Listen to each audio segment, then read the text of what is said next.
The Book of Aquarius by Anonymous. Published by Forgotten Books and narrated by Eric Bailey. This audiobook may be copied and distributed freely. No permission is required. Chapter 1. The Book of Aquarius. The purpose of this book is to release one particular secret, which has been kept hidden for the last 12,000 years. The Philosopher's Stone, Elixir of Life, Fountain of Youth, Ambrosia, Soma, Amrita, Nectar of Immortality. These are different names for the same thing. Throughout history, the secret has been used by a very few to extend their lives hundreds of years in perfect health, with access to unlimited wealth, among many other miraculous properties. Some kept the secret because they understood that the time was not right for the secret to be free for all people. But most kept the secret out of their own jealousy, ignorance, egotism, and corruption. The stone's history and the history of the human race up until this day is a strange story full of secret societies, hooded cloaks, and mystical symbols. Such theatrics are childish and shallow. It's pointless to look for the light in the shadows. The Philosopher's Stone operates and is made by entirely natural and scientific means. Truth is always simple, beautiful, and easy to understand. The Philosopher's Stone is real. You can make it at home. The stone makes old people young, heals all forms of sickness and disease, extends your life, turns any metal into gold, and more, as you will learn. This isn't a myth or a metaphor. It's a fact. Don't judge this book before you've read it. This is not one of those airy-fairy books written in all kinds of mystical language, filling pages with words that make sentences but not sense. This book will make more sense than anything you've ever read before. The age of secrets is over. I'm writing this book in common English. There's no need for mystical language or metaphor. This book contains no hidden meaning or codes. Everything is slated plainly and directly, in the shortest and simplest of words necessary to convey the meaning. Chapter 1 is the introduction. Chapter 2 is the foreword. Chapters 3 through 18 cover the theory of alchemy. Chapters 19 through 30 cover the practical instructions for making the stone. Chapters 31 through 33 cover further information on the stone. Chapters 34 through 49 cover the history of the stone. Chapters 50 and 51 cover some more philosophical topics. Chapter 52 is the alchemist's prophecy. Chapter 53 is the afterword. Chapter 54 is a request for your help in the distribution of this book. Chapter 55 is a list of answers to questions asked since initial release. Chapter 56 is the bibliography. Quote by Samuel Clemens, aka Mark Twain. Truth is stranger than fiction, but it is because fiction is obliged to stick to possibilities. Truth isn't. Chapter 2. Foreword. Quote from a dialogue by Alexander von Schuchten, 16th to 17th century. I am a friend of Socrates and Plato, but still more so of truth. End quote. Give this book to everyone you know. If you have a website, upload it there.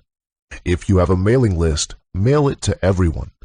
If you work in the media, report on or publish this book.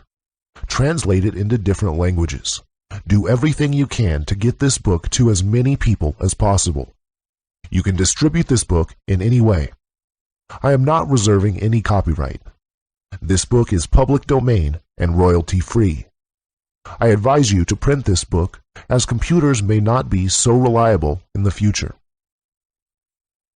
Do you know any secrets? Now is the time to release them.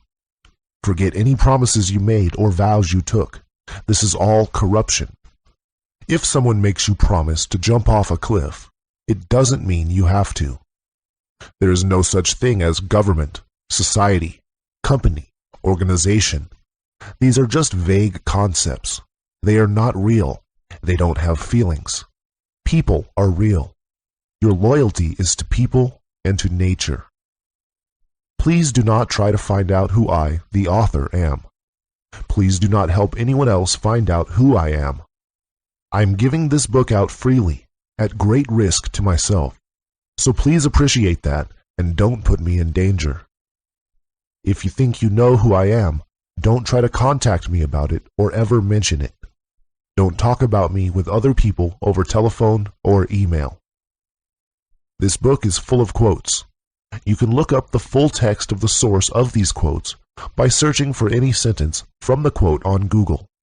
Search for it in speech marks. All of the quotes are from sources which are accessible to read for free online. The sources of all the alchemical books I have quoted from are these sites: sacredtext.com, forgottenbooks.org, rexresearch.com, alchemywebsite.com. The latter three sites include alchemical imagery on their sites or in their books, but unfortunately none of them realize the true significance of alchemy. However, all these sites, and ramsdigital.com, which is not free, have done a great service to the world by publishing alchemical literature on the internet. The key for the below SHA1 hash is a poem I wrote, written in a language which is not necessarily English. Below is the hash value returned when the SHA1 algorithm is performed on the poem. If I wish to communicate any more information, I will include the poem, which will prove that the new information came from me. Also, if anyone else tries to write and pretend to be me, they will not have the key, so don't believe them. If anyone presents a poem as the key, be sure to check it returns the below value with the SHA1 algorithm. 80F0F3FE5D1D64FA1ED32796B92AFF404914EDC. 1 week after initial release, ForgottenBooks.org offered free hosting for this book. A forum has been set up, so if you wish to ask any questions to me, the author, you can now do so. This book will be regularly updated with the answers to any good questions posed. To access the forum and download the latest version of this book, please visit bookofaquarius.forgottenbooks.org. Chapter 3. What is Alchemy? Quote from a magnificent and select tract on philosophical water by Anonymous, 13th to 17th century.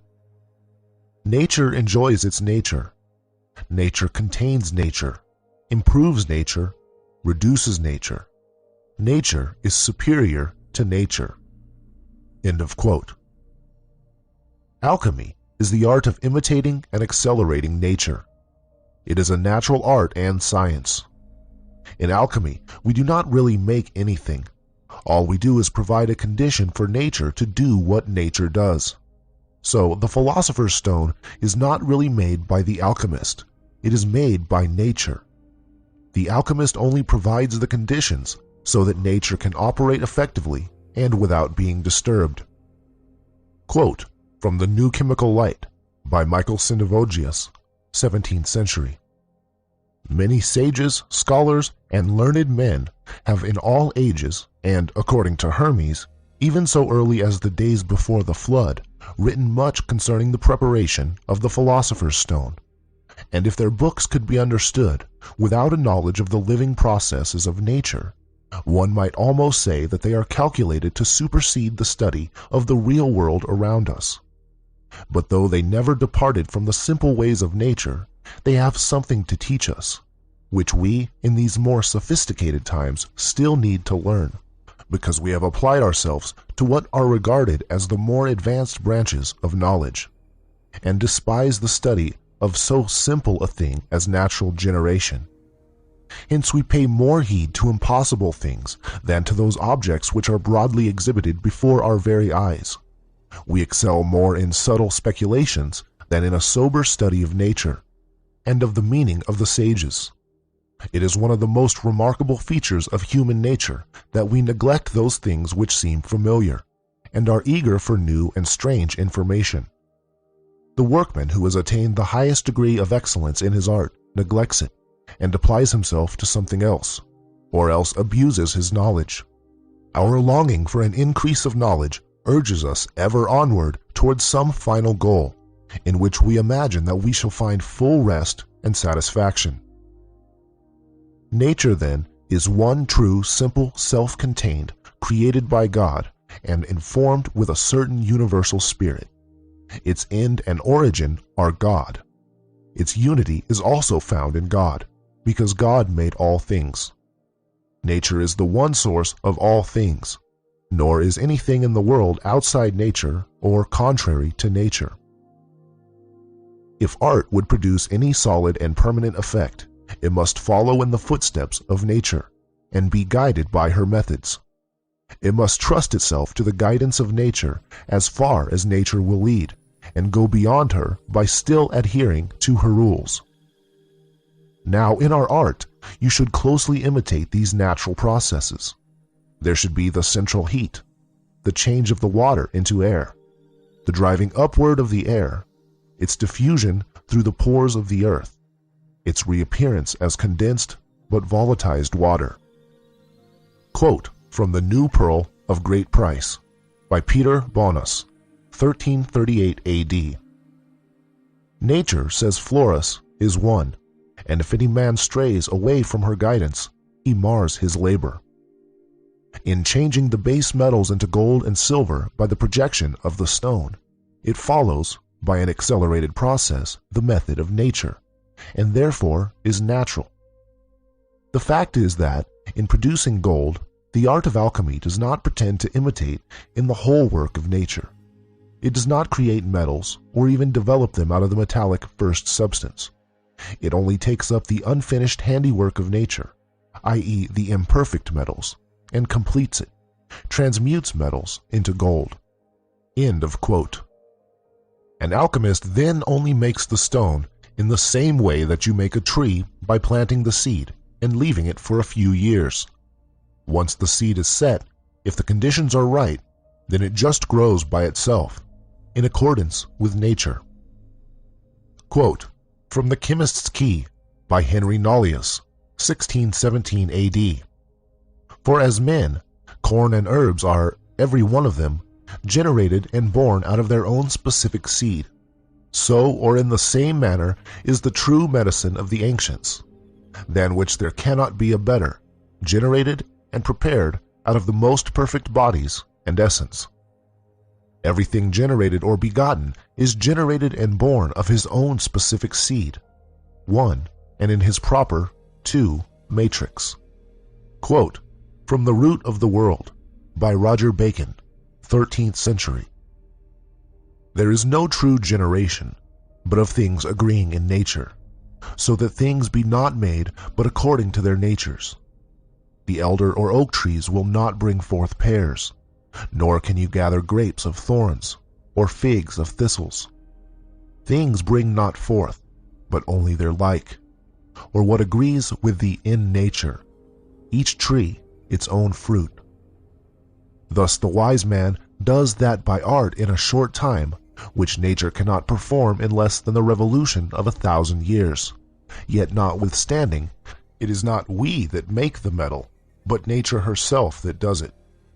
Nor do or can we change one thing into another, but it is nature that changes them. We are no more than mere servants in the work. End quote. If you are wondering how this leads to the philosopher's stone, I will explain it more clearly. The philosopher's stone is a natural occurrence of nature. In fact, it is the aim of nature. Therefore, if you can find a substance which is very pure and infused with life energy, then put it under protected conditions, which are advantageous for its natural development. You will allow nature to take its course in an accelerated manner.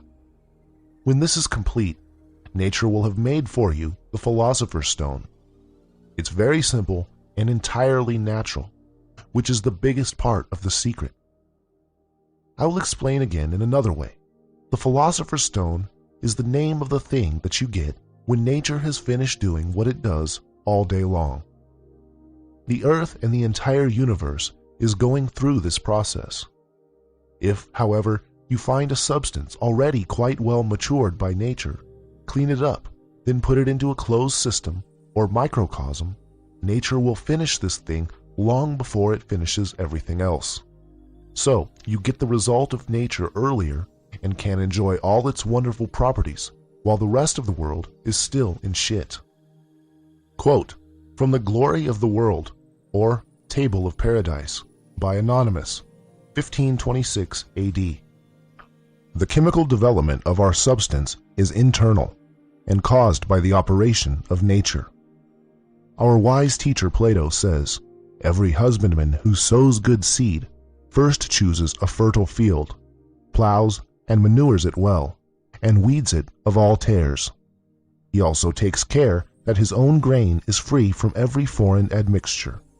When he has committed the seed to the ground, he needs moisture, or rain, to decompose the grain, and to raise it to new life. He also requires fire, that is, the warmth of the sun, to bring it to maturity. The needs of our art are of an analogous nature. First, you must prepare your seed, i.e., cleanse your matter from all impurity, by a method which you will find set forth at length in the dicta of the sages, which I will subjoin to this treatise. Then you must have good soil in which to sow your mercury and sun. This earth must first be weeded of all foreign elements, if it is to yield a good crop. Quote, Man, the best and most perfect of God's creatures, by Benedictus Figulus, 1607 AD.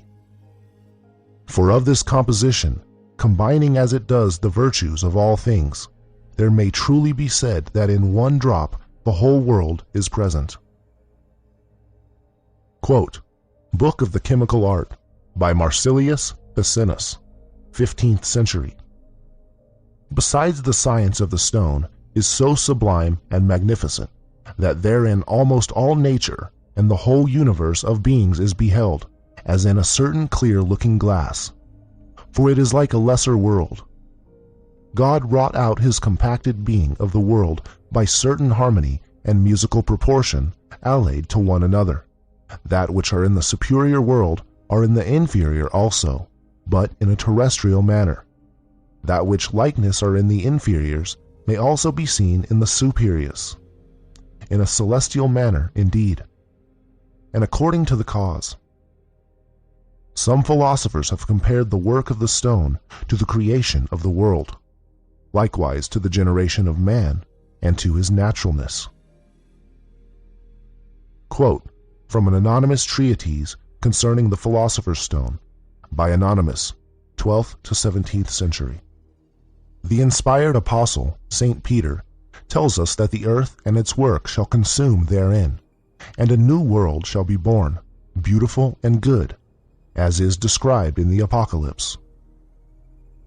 Quote, from the Chemical Treatise, or The Ordinal of Alchemy, by Thomas Norton, 1477 A.D. The ancient writers call our stone a microcosm, and there can be no doubt that its composition greatly resembles that of the world in which we live. Quote, from Aphorisms of Urbigurus, by Barrow Urbigurus, 1690 A.D. To understand aright how out of this our chaos we are to form our philosophical microcosm, we must first of necessity rightly comprehend the great mystery and proceeding in the creation of the microcosm, it being extremely necessary to imitate and use the very same method in the creation of our little one, that the Creator of all things has used in the formation of the Great One. Quote from a magnificent and select tract on philosophical water by Anonymous, 13th to 17th century. This water cannot be prepared using strange methods in the world, but rather it can only be prepared using natural means, together with nature and from nature. These words are bright and clear to those who understand. End quote. Alchemy is therefore the art of the microcosm and the acceleration of nature through the microcosm. There is only one method for the entire work. We only do one thing, and that is to allow nature to take its course. Admittedly, however, we do first clean up our substance and remove what is not needed. Quote from The Root of the World by Roger Bacon, 13th century. For the knowledge of this art consisteth not in the multiplicity or great number of things, but in unity. Our stone is but one, the matter is one, and the vessel is one. The government is one, and the disposition is one. The whole art and work thereof is one, and begins in one manner, and in one manner it is finished. Quote from A Brief Guide to the Celestial Ruby by Irenaeus Philalethes, 1694 A.D. It is prepared from one substance, with which the art of chemistry is conversant, to which nothing is added, from which nothing is taken away, except that its superfluities are removed. End quote.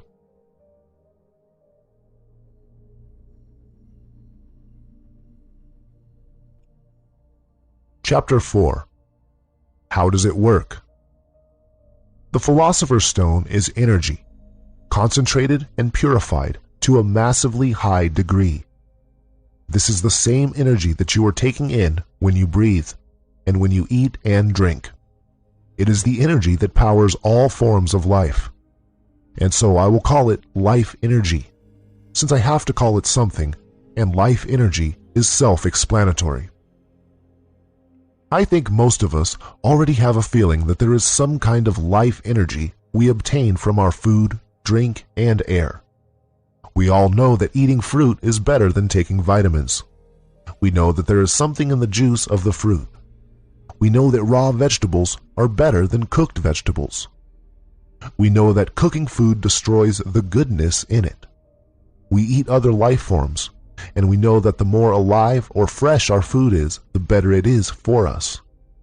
There is also much to be said for breathing deeply and rhythmically, and not just for the oxygen. Else we would get the same effect by breathing air with more oxygen, but that's not necessarily the case.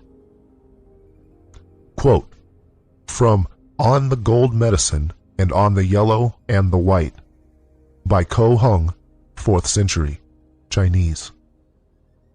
Although the proper method of breathing and directing the movements of the qi, ethereal essence, of the body, and the eating of the vegetable medicine may extend people's life, yet they will not keep people from death. But the eating of the Shintan, divine medicine, confers immortality on the eater, enabling him to last as long as heaven and earth, and ride on clouds and dragons up and down the Tai Ching. Great clearness. End quote. This life energy is physical in the sense that it can be captured and made use of.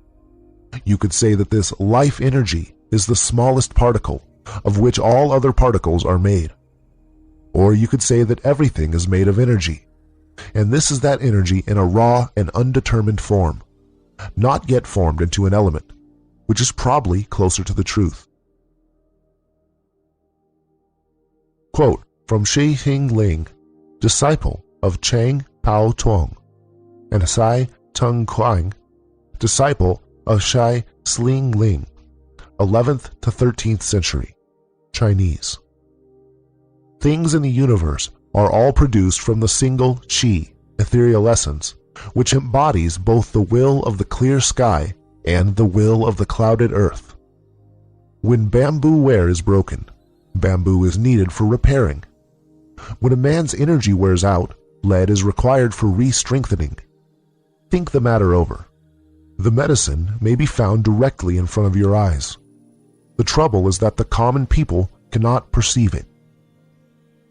Quote from The New Chemical Light by Michael Sendivogius, 17th century. Man is made of earth and lives through air, for air contains the hidden food of life, of which the invisible spirit, when congealed, is better than the whole world. Quote from Book of the Chemical Art by Marsilius Ficinus, 15th century. The stone which the philosophers do seek is an invisible and impalpable spirit. The stone also is in everything, that is, nature is in everything. And because nature has in itself all names, and nature is all the world, therefore the stone has many names and is said to be in everything, although one is nearer than another. Quote from A Golden and Blessed Casket of Nature's Marvels by Benedictus Figulus, 1607 AD. Everything conferring the virtue of stability and permanence necessarily possesses this virtue itself. Quote from The 12 Keys by Basilius Valentinus, 15th century.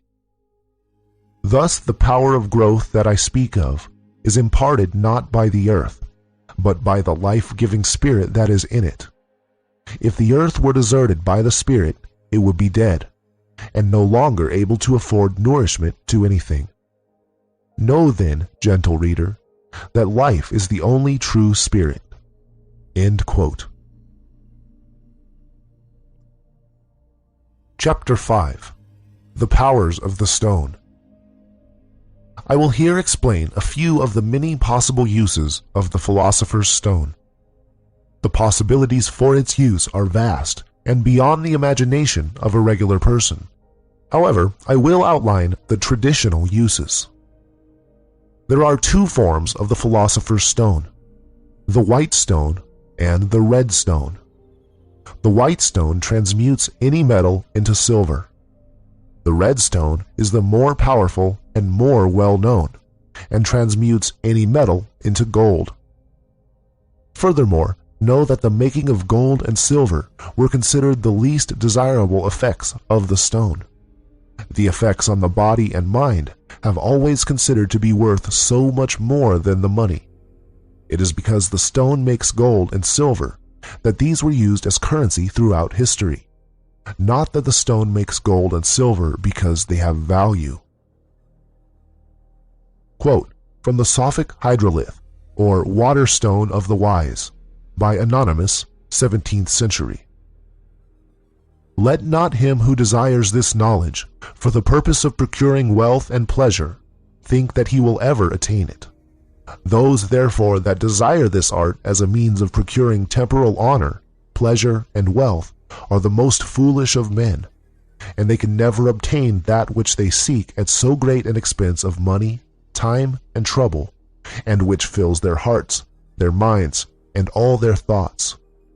For this reason the sages have expressed a profound contempt for worldly wealth, not as though it were in itself a bad thing, seeing that it is highly commended in Holy Scripture as an excellent gift of God, but because of its vile abuse. They despised it because it seemed to hinder man from following the good and the truth, and to introduce a mischievous confusion into their conceptions of right and wrong. Quote from Fama Fraternitatis by the Rosicrucians, 1614 AD. But now, concerning, and chiefly in this our age, the ungodly and accursed gold-making, which hath gotten so much the upper hand, whereby under color of it many nunnagates and roguish people do use the great villainies, and cozen and abuse the credit which is given them. Yea, nowadays men of discretion do hold the transmutation of metals to be the highest point, and fastigium in philosophy. This is all their intent and desire, and that God would be most esteemed by them and honored, which could make great store of gold and in abundance, the which with unpremeditated prayers they hope to attain the all-knowing God and searcher of all hearts. We therefore do by these presents publicly testify that the true philosophers are far of another mind, esteeming little the making of gold, which is but a paragon. For besides that, they have 1,000 better things. End quote.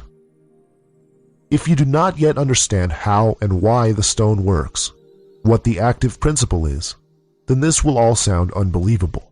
But once you understand that the stone is simply a concentrated and highly developed form of energy, which is the true nourishment of all things that grow, animals, plants, minerals, etc., then you will not only understand how the stone can perform such miracles, but also be able to think up further uses. I will begin with a long quote, which sums up the traditional uses quite well. Then I will continue with a list of uses mentioned in the alchemical literature. Quote, from the Book of the Revelation of Hermes, by Theophrastus Paracelsus, 16th century. In its first state, it appears as an impure earthly body, full of imperfections. It then has an earthly nature, healing all sickness and wounds in the bowels of man, producing good and consuming proud flesh, expelling all stench, and healing generally, inwardly, and outwardly. In its second nature, it appears as a watery body, somewhat more beautiful than before, because, although still having its corruptions, its virtue is greater. It is much nearer the truth, and more effective in works.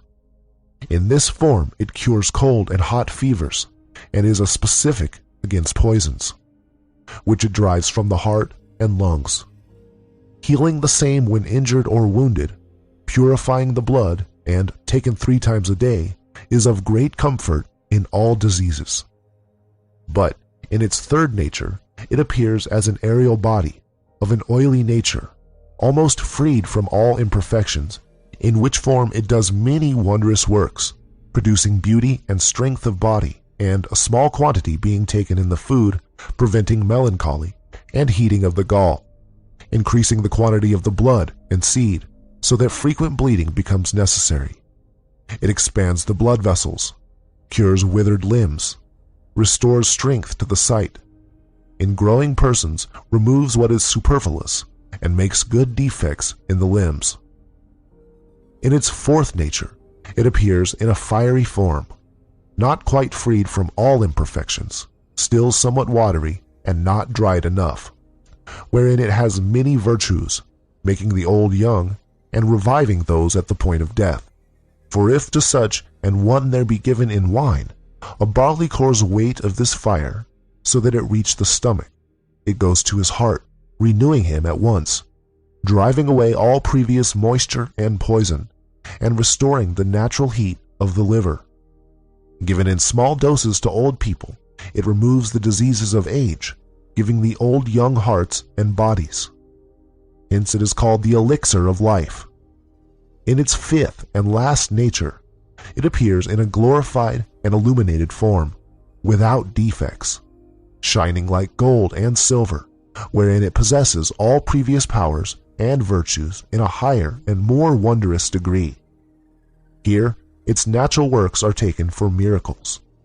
When applied to the roots of dead trees, they revive, bringing forth leaves and fruit. A lamp, the oil of which is mingled with this spirit, continues to burn forever without diminution. It converts crystals into the most precious stones of all colors, equal to those from the mines, and does many other incredible wonders, which may not be revealed to the unworthy. For it heals all dead and living bodies without other medicine. End quote. Use 1. A universal medicine for the body. The red stone is much more powerful than the white stone. A single dose can have a large effect, depending on the strength of the stone and whether it be white or red. However, for a lasting effect, the stone should be ingested, eaten daily, else your body and mind will begin deteriorating again. If ingested, it will cure all disease, and in higher concentration will make an old person healthy and fitter than they were even in their youth. If taken suddenly in high concentration, the body will purge itself of everything unnecessary, which may result in going through a shocking transformation over a couple of weeks, with one's skin peeling off, hair and teeth falling out, then growing back in prime condition. Taken regularly in high concentration, it will be unnecessary to eat, drink, or even breathe. Although these may be done in a way, the body will never grow old. You will heal from wounds extremely quickly and be unaffected by heat and cold. Quote, from Man, the Best and Most Perfect of God's Creatures, by Benedictus Figulus, 1607 AD. Prepared as medicine and sweet food, when taken into the mouth, it may immediately penetrate the human frame, greatly holding to itself every fleshly thing, increasing, restoring, and nourishing the incorrupt virtue and spirit of life, digesting the crude and undigested, removing the superfluous, making natural water abound, and augmenting, comforting, and inflaming natural heat or fire. The above will be the duty of the true physician and sane philosopher, for thus will he be able to preserve our body from corruption, to retard old age, retain florid youth in full vigor, and, if possible, to perpetuate it, at least to preserve it from death and destruction. Quote, from The Crowning of Nature, by Anonymous, 16th to 17th century. For a month every day, let there be taken of this blessed powder, the quantity of a grain of mustard seed, in white wine or in any other liquor, early in the morning. It is sudorific or causing sweat, if anything be to be sent forth by the pores. It is laxative, if anything be to be evacuated by stool. It is diuretic, if anything be to be driven forth by the passage of urine. But it is never vomitive, as that is altogether contrary to nature. It not only rectifieth man's body, but also reneweth the whole man, by the use thereof continued for a few weeks. Quote, from an excellent introduction to the art of alchemy, by Peter Bonus, 14th century. Our stone is the golden tree, of whose fruit whosoever eats shall not hunger again. End quote. Use 2. A universal medicine for the mind. The stone will bring one to their very best and sharpest state of mind. You will be able to learn even faster than as a child, and very easily pick up new languages and learn skills naturally without making much effort.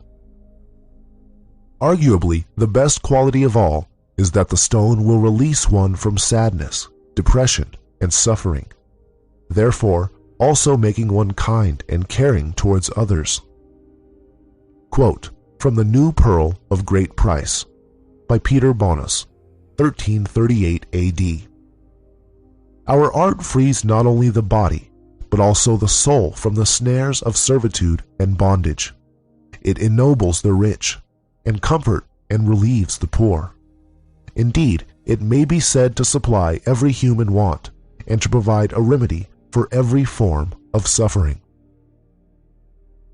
Quote, from An Open Entrance to the Closed Palace of the King, by an anonymous sage and lover of truth, 1645 AD. He that has once found this art can have nothing else in all the world to wish for, than that he may be allowed to serve his God in peace and safety. He will not care for pomp or dazzling outward show, but if he lived 1,000 years and daily entertained 1,000,000 people, he could never come to want. End quote. Use 3. A universal medicine for the spirit. The stone is a fast track to spiritual enlightenment, and considered by the ancient Indians, Tibetans, and Chinese to be the only method to achieve enlightenment without meditation. It is considered by the ancient Chinese Taoists to be the preferred method. With accelerated spiritual growth and unlimited life energy and qi, the the possibilities eventually become limitless, and one will be capable of anything. Quote from Wu Chen Pian, Essay on the Understanding of Truth, by Chang Po Tuan, 1078 AD. Tan is the supremely priceless valuable medicine of the material body. Successful compounding leads to endless changes. It makes it possible for one to ascend, to meet the Chen Sung, true men, and further to solve the problem of Wu Sheng, non-living, by its skillful use. Even if you are able to apprehend the true nature of Buddhism, i.e., to become of a Buddha, you will not be able to avoid giving up your body here and acquiring another body there. What can be better than compounding the great Tan medicine at the same time? Then you can overcome Wu Tu, no leak, to become a Chen Chen, true man, Xian. The doors of Xuan and Pian are seldom known by the people. They are really not the nose and the mouth, as some persons think. Even if you practice breathing for years, how can you make the golden Wu, crow, capture the Tuo, rabbit? Quote, on the gold medicine and on the yellow and the white, by Ko Hong, 4th century. Whoever eats any of the medicines may rise on high or stay in this world according to his desire. End quote. Use 4. A universal medicine for plants. The stone will cause plants to grow extremely quickly and healthily, and in any condition. Use 5. A universal medicine for metals. The stone allows any metal to be transmuted into silver with the white stone, or gold with the red stone. It is also possible to transmute gold back into the lesser metals. Quote from The Chemist's Key, by Henry Nollius, 1617 AD. This matter, after having received perfect whiteness, perfect redness, and fixation, tinges all imperfect metals into the best silver and gold. Quote from The Sulfic Hydrolith, or Water Stone of the Wise, by Anonymous, 17th century.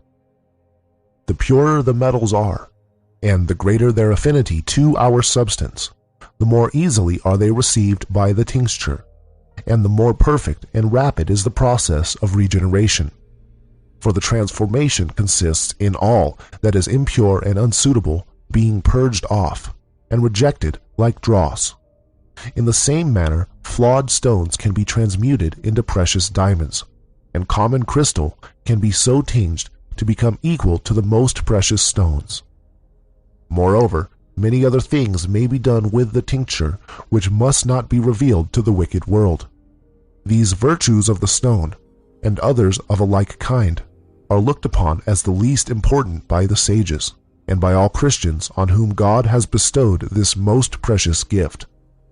Such men think them vile indeed when compared with the knowledge of God and of his works, which is afforded by the stone.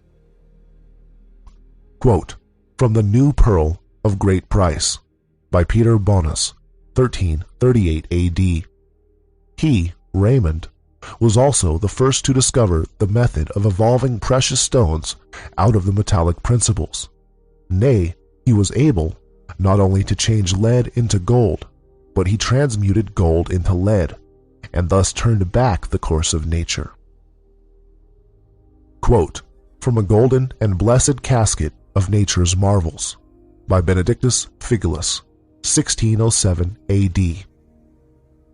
Every mercury of metals and minerals may, by successive stages, be raised through the qualities of all other mercuries to the excellence of the solar body, and thence also be reduced to the degree and virtue of any metallic body one may choose. End quote. Use 6. A universal medicine for minerals. The stone can be used to grow and develop precious stones and diamonds. Quote from an explanation of the Natural Philosopher's Tincture of Paracelsus, by Alexander von Sukten, 16th century. Our stone matures all immature precious stones and brings them to their highest perfection. End quote. Use 7. Malleable glass. The stone can be used to make glass malleable. That is, so you can beat it into shape without it shattering. Quote from a very brief tract concerning the philosophical stone, by an unknown German sage, 15th to 17th century. Our substance is a body containing spirit, which makes glass malleable and turns crystals into carbuncles. End quote. Use 8. Unlimited energy. Traditionally, lamps can be made with a stone which burn forever, or at least for thousands of years. Therefore, it can also be used to generate an almost unlimited amount of electricity and be used as a power source. I will cover ever-burning lamps in more detail in a later chapter. The stone certainly has some interesting properties, which could make sci-fi technologies possible. Quote from an explanation of the natural philosopher's tincture, or Paracelsus, by Alexander von Sukten, 16th century. Everlasting fire, of which many alchemists boast, the fire used aforetime by the Jews for their burnt offerings, which burnt continually without becoming extinguished, which also was hidden by the prophet Jeremiah before the first destruction of Jerusalem, and afterwards was discovered by Ezra. End quote. Use 9. Creation of life. The stone can be used to grow humans or animals outside of the womb, or create clones. It is possible to make them giants or dwarf them. It is also possible to create hybrids or new species out of different animals, or even animals and humans. This will be covered in more detail in a later chapter.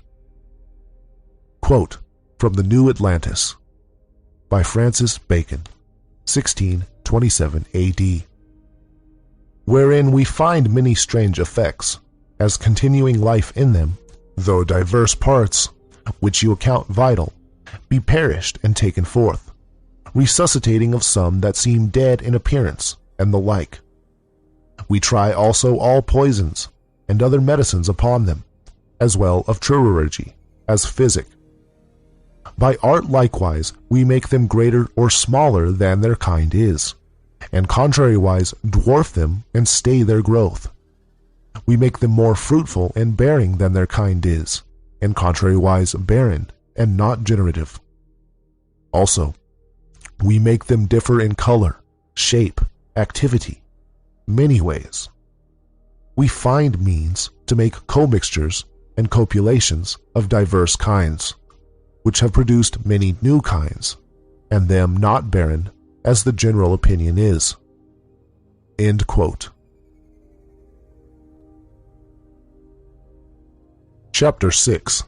Disbelief. Quote from a subtle allegory concerning the secrets of alchemy, by Michael Mayer, 1617 AD. Doubt is the first stage of knowledge. End quote. The art of alchemy has been a secret since the beginning of our recorded history, and so there have always been many people who simply don't believe in it. This is of course made worse by the obscure way in which the alchemical books are written, and the fact that the alchemists have wanted to remain hidden, and so never openly revealed themselves or their works to the world. This book is the first exception in probably 12,000 years. This belief stems from not understanding, ignorance. Anything which is not true cannot be understood. That is, it does not make sense. All true things must make sense. All true things must be in accordance with what we know about nature and the universe. That is to say, that they are natural. Nothing true can be unnatural, because nature is everything, and so nothing is outside of nature. Things that cannot be understood do not exist. They are lies, and therefore against nature. All things that exist are in accordance with nature, so all things that are true are in accordance with nature. The art of alchemy is only the imitation and acceleration of nature, so it is not possible to say that alchemy is untrue under this definition. This would be the same thing as saying that nature is untrue. So the definition of alchemy is self-supporting, as it only claims something based on what we already know to be true. Alchemy is the imitation and acceleration of nature. We know that nature is true, so alchemy must also be true. The only argument here is if you don't believe that alchemy is an imitation and acceleration of nature. But now you have this book, so you cannot complain that no one explained this to you. Any truth must be in accordance with nature, understandable, logical, and it must make sense. If you believe something that does not fit this category, then your belief is only ignorance. All true things are understandable. You may still object to the concept that nature, i.e., alchemy, can produce a stone capable of the powers described in the previous chapter. The explanation of why this is the case is so simple that it is difficult to explain, as it is obvious, and who can explain something to someone who fails to see what is directly in front of their eyes on a daily basis? It is nature that is the force which operates on this universe. It created us. We are here. We are alive. Nature already created all the gold in the world. How can one accept the ability of nature to create life and then dismiss the ability to prolong it? How can one accept the ability of nature to make gold and then dismiss this in the same sentence? We know that nature creates life. We know that nature creates gold. Alchemy is the imitation and acceleration of nature, so these things can be achieved with the art of alchemy. To summarize, if nature can give life, we can give life. If nature can make gold, we can make gold. Nature does it every day, so who are you to say it is impossible when it is before your very eyes? There are people who can read this book and not understand it. But the reason for this is not that what is written here is too complicated for these people, but that it is too simple for these people. The disbelievers are so inflated with their own egotistic vanity that they are unable to see truth, even when it walks right up to them and slaps them across the face.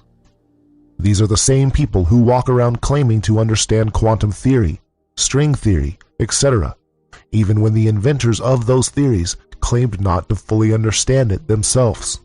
They are models, not truths.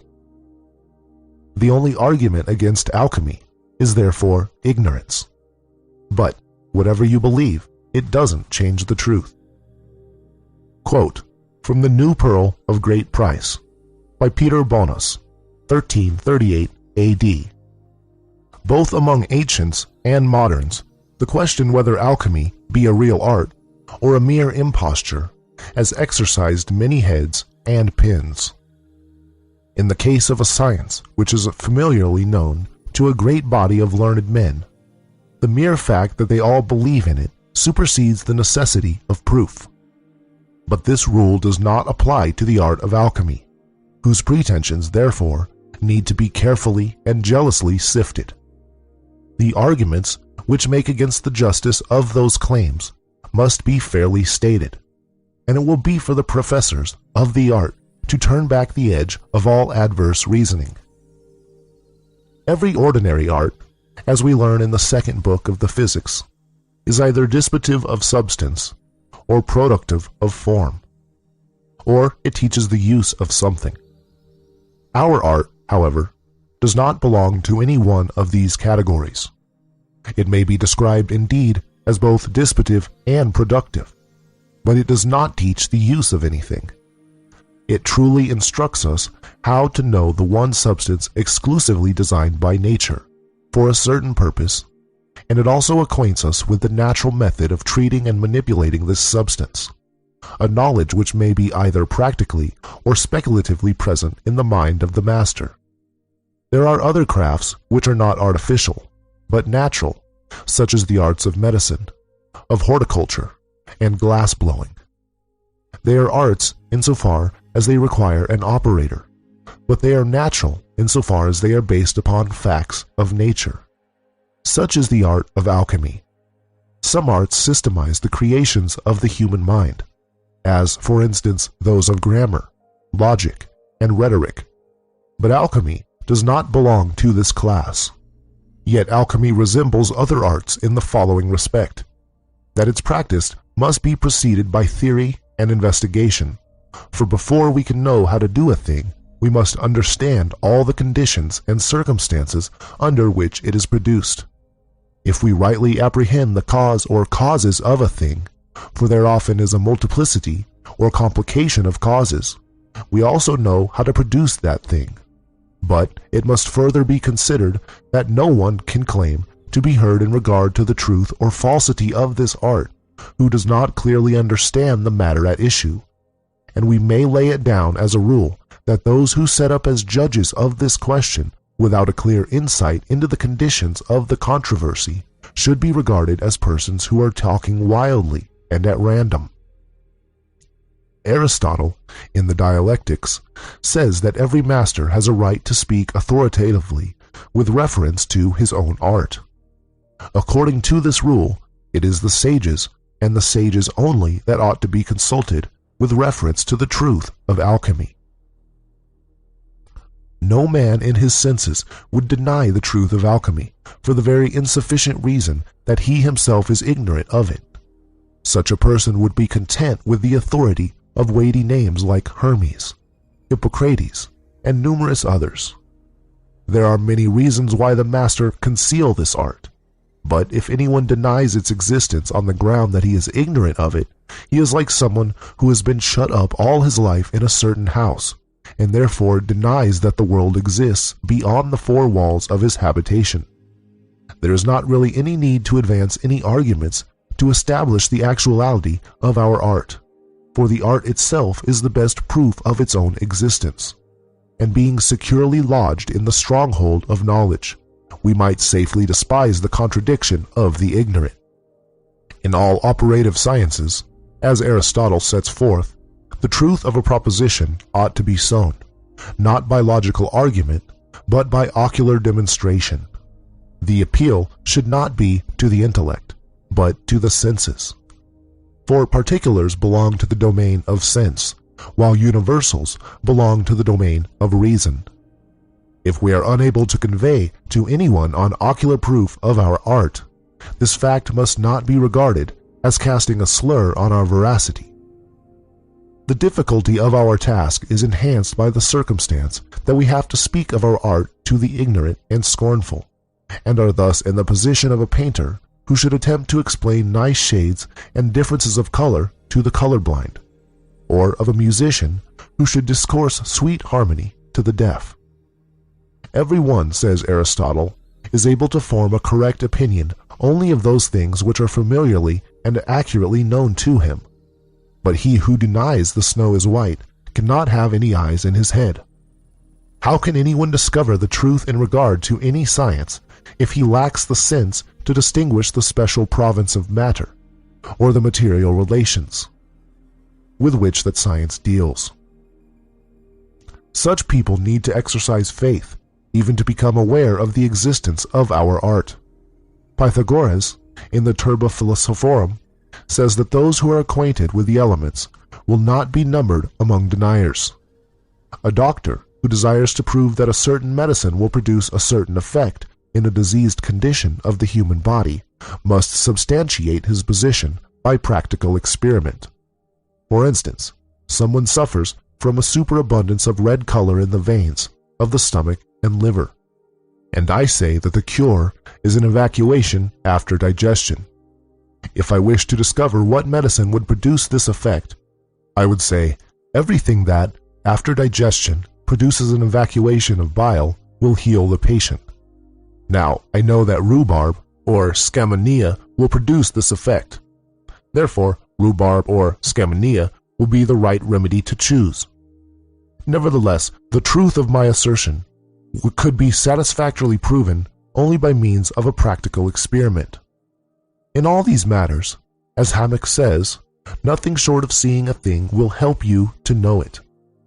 If you wish to know that pepper is hot, and that vinegar is cooling, that colocynth and absinthe are bitter, that honey is sweet, and that aconite is poison, that the magnet attracts steel, that arsenic whitens brass, and that fuchsia turns it of an orange color, you will, in every one of these cases, have to verify the assertion by experience.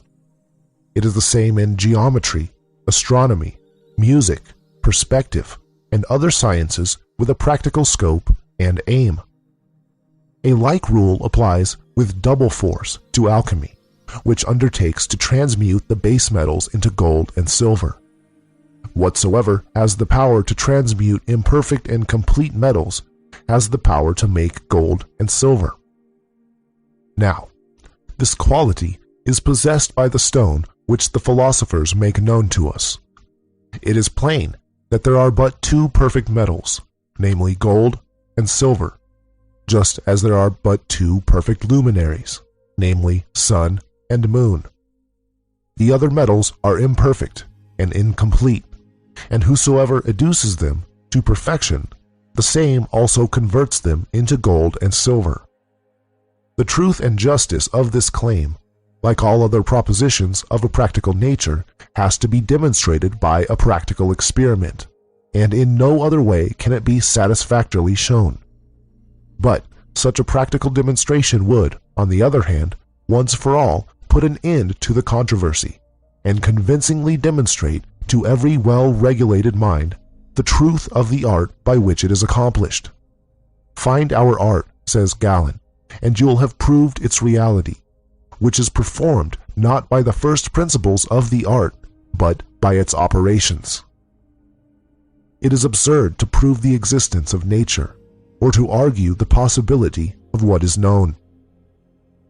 Those who are ignorant of any science are like the spectators who can distinguish neither the persons nor their gestures on the stage. A blind man might as well discourse about colors and criticize the merits of a picture. A deaf man might as well set up as a judge of some musical composition as an uninformed person presume to deliver judgment on the claims of the art of alchemy. When indeed the stone is found, our friends, who now laugh and sneer at us, will be at a loss how to express their love. Quote, from the Golden Tract Concerning the Stone of the Philosophers, by an anonymous German philosopher, 16th to 17th century. To some foolish and shallow persons, I have several times expounded this art in the simplest manner, and even word for word, but they despised it only, and would not believe me. Quote, from the Glory of the World, or Table of Paradise, by Anonymous, 1526 AD. For the matter is only one thing, and would remain one thing, though 100,000 books had been written about it, because this art is so great a treasure that the whole world would not be a sufficient compensation for it. It is described in obscure terms, yet openly named by all and known to all. But if all knew its secret, no one would work, and it would lose its value. On this account, it would be impious to describe it in universally intelligible language. He to whom God will reveal it may understand these dark expressions. But because most men do not understand them, they are inclined to regard our art as impossible, and the sages are branded as wicked men and swindlers. Learned doctors, who thus speak of us, have it before their eyes every day, but they do not understand it, because they never attend to it. And then, forsooth, they deny the possibility of finding the stone, nor will anyone ever be able to convince them of the reality of our art, so long as they blindly follow their own bent and inclination. In short, they are too wise to discern it, since it transcends the range of the human intellect, and must be humbly received at the hand of God. It is their own ignorance, the skeptics, that prevents them from attaining a true knowledge. But they put the blame on our writings and call us charlatans and impostors. They argue that if the stone could be found at all, they must have discovered it long ago, their eyes being as keen and their minds as acute as they are. Behold, they say, how we have toiled day and night, how many books have we read, how many years we have spent in our laboratories. Surely, if there were anything in this art, it could not have escaped us. By speaking thus, they only exhibit their own presumption and folly. They themselves have no eyes, and they make that an argument for blaspheming our high and holy art. Hermes is right in saying that our art is true, and has been rightly handed down by the sages. All doubts concerning it have arisen through false interpretation of the mystic language of the philosophers. But, since they are loth to confess their own ignorance, their readers prefer to say that the words of the sages are imposture and falsehood. The fault really lies with the ignorant reader, who does not understand the style of the philosophers. If, in the interpretation of our books, they would suffer themselves to be guided by the teaching of nature, rather than by their own foolish notions, they would not miss the mark so hopelessly. Quote, from an open entrance to the closed palace of the king, by an anonymous sage and lover of truth, 1645 A.D. I, being an anonymous adept, a lover of learning, and a philosopher, have decreed to write this little treatise of medicinal, chemical, and physical arcana in the year 1645 after the birth of Christ, and in the 23rd year of my age, to assist in conducting my straying brethren out of the labyrinth of error, and with the further object of making myself known to other sages, holding aloft a torch which may be visible far and wide to those who are groping in the darkness of ignorance. The contents of this book are not fables, but real experiments which I have seen, touched, and handled, as an adept will easily conclude from these lines. I have written more plainly about this art than any of my predecessors. Sometimes I have found myself on the very verge of breaking my vow, and once or twice had to lay down my pen for a season. But I could not resist the inward prompting of God, which impelled me to persevere in the most loving course, who alone knows the heart, and to whom only be glory forever. Hence I undoubtedly gather that in this last age of the world, many will become blessed by this arcanum, through what I have thus faithfully written, for I have not willingly left anything doubtful to the young beginner. I know many who with me do enjoy this secret, and am persuaded that many more will also rejoice in its possession. Let the holy will of God perform what it pleases, though I confess myself an unworthy instrument through whom such great things should be effected. Quote, from the Metamorphosis of Metals, by Irenaeus Philalethes, 1694 A.D. Among those who devote themselves to the transmutation of metals, however, there can be no such thing as a mediocrity of attainment. A man who studies this art must have either everything or nothing. An alchemist who knows only half of his craft reaps nothing but disappointment and waste of time and money. Moreover, he lays himself open to the mockery of those who despise our art. Those, indeed, who succeed in reaching the goal of the magistracy have not only infinite riches, but the means of continued life and health. Hence it is the most popular of all human pursuits.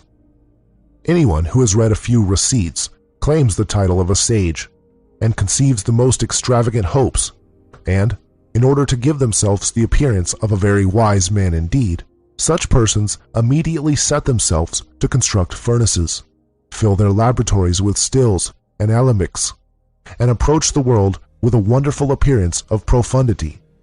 They adopt an obscure jargon, speak of the first matter of the metals, and discuss with a learned air the rotation of the elements, and the marriage of the Gabridius with Bega. In the meantime, however, they do not succeed in bringing about any metamorphosis of the metals, except that of their gold and silver into copper and bronze. When captious despisers of our art see this, they draw from such constant failures the conclusion that our art is a combination of fiction and imposture, whilst those who have ruined themselves by their folly confirm this suspicion by preying on the credulity of others, pretending to have gained some skill by the loss of their money. In this way, the path of the beginner is beset with difficulties and pestilent delusions of every kind, and through the fault of these swindlers, who give themselves such wonderful airs of profundity and learning, our art itself has fallen into utter disrepute, though these persons, of course, know nothing whatever about it. The beginner finds it extremely difficult to distinguish between the false and the true in this vast labyrinth of alchemy. It is possible, indeed, that some dull person may allege in refutation of our reasoning his inability to accomplish those chemical transformations on which it is based. But such operators would be vindicating too great an honor for their ignorance if they claimed to advance it as an argument against the truth of our art. They must not make their own little understandings the standard of measure of the possibilities of nature. At any rate, my word is as good as theirs, and better, since they can never prove a negative. And I do most positively and solemnly assert that I have with my own hands performed every one of the experiments which I have described, and I know many others whose experience has shown these things to be true. How can our opponents hope to prevail against eyewitnesses by bare negation? Study nature, read the books of genuine sages who are neither impostors nor jealous churls, and study them day and night. Let him not be too eager to carry out every idea practically before he has thoroughly tested it and found it to be in harmony not only with the teaching of all the sages, but also of nature herself. Not until then let him gird himself for the practical part of the work, and let him constantly modify his operations until he sees the signs which are described by the sages. Nor let him despair, though he take many false steps, for the greatest philosophers have learned most by their mistakes. Quote, from A Brief Guide to the Celestial Ruby by Irenaeus Philalethes, 1694 A.D. But why is it called a stone, though it is not a stone? And how is it to be found? The sages describe it as being a stone and not a stone, and the vulgar, who cannot imagine how so wonderful a thing should be produced except by art magic, decry our science as impious, wicked, and diabolical. Some silly persons clamor for an act making the profession or practice of this art punishable by statute law. Now, one can hardly be angry with the illiterate and ignorant persons who raise this cry, but when it is taken up by men of exalted station and profound learning, one hardly knows what to say. These men I also reckon among the rude multitude, because they are deplorably ignorant of everything pertaining to our art, and yet forgetful of their dignity.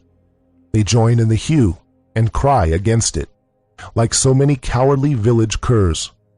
It is neither religious nor wise to judge that of which you know nothing, and yet that is exactly what these people do, who claim to be both Christians and scholars.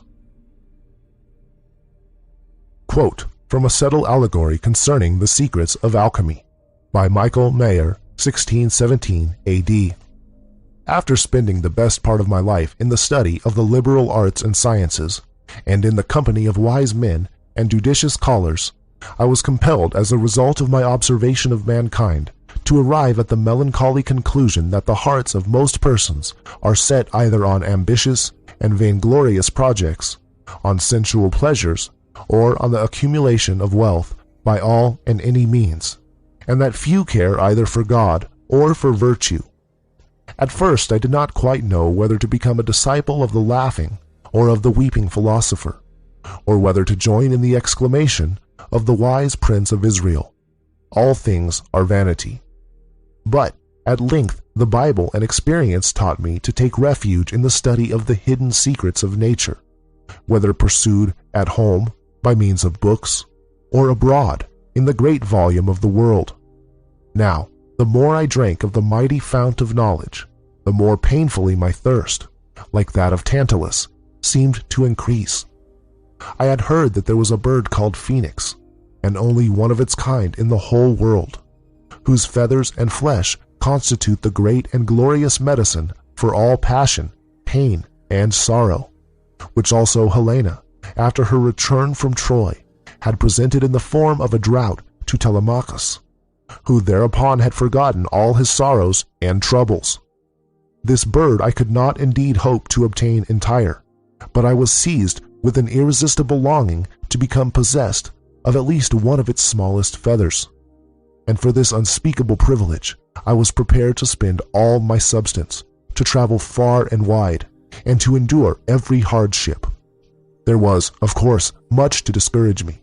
Some people denied the very existence of this bird. Others laughed at my faith in its wonder-working properties.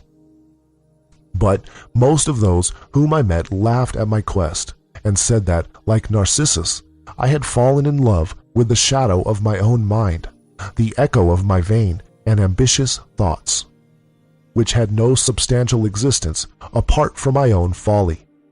The words of the alchemists, said they, are like clouds. They may mean and represent anything according to the fancy of him who hears them. And even if there were such a medicine, human life is too brief for the search. All that makes life worth living will have to be neglected and thrust aside while you are engaged in hunting after it. If we can pick up a knowledge of this secret casually, and whilst devoting ourselves to other pursuits, well, but if not, we can very ill spare the time for a closer search.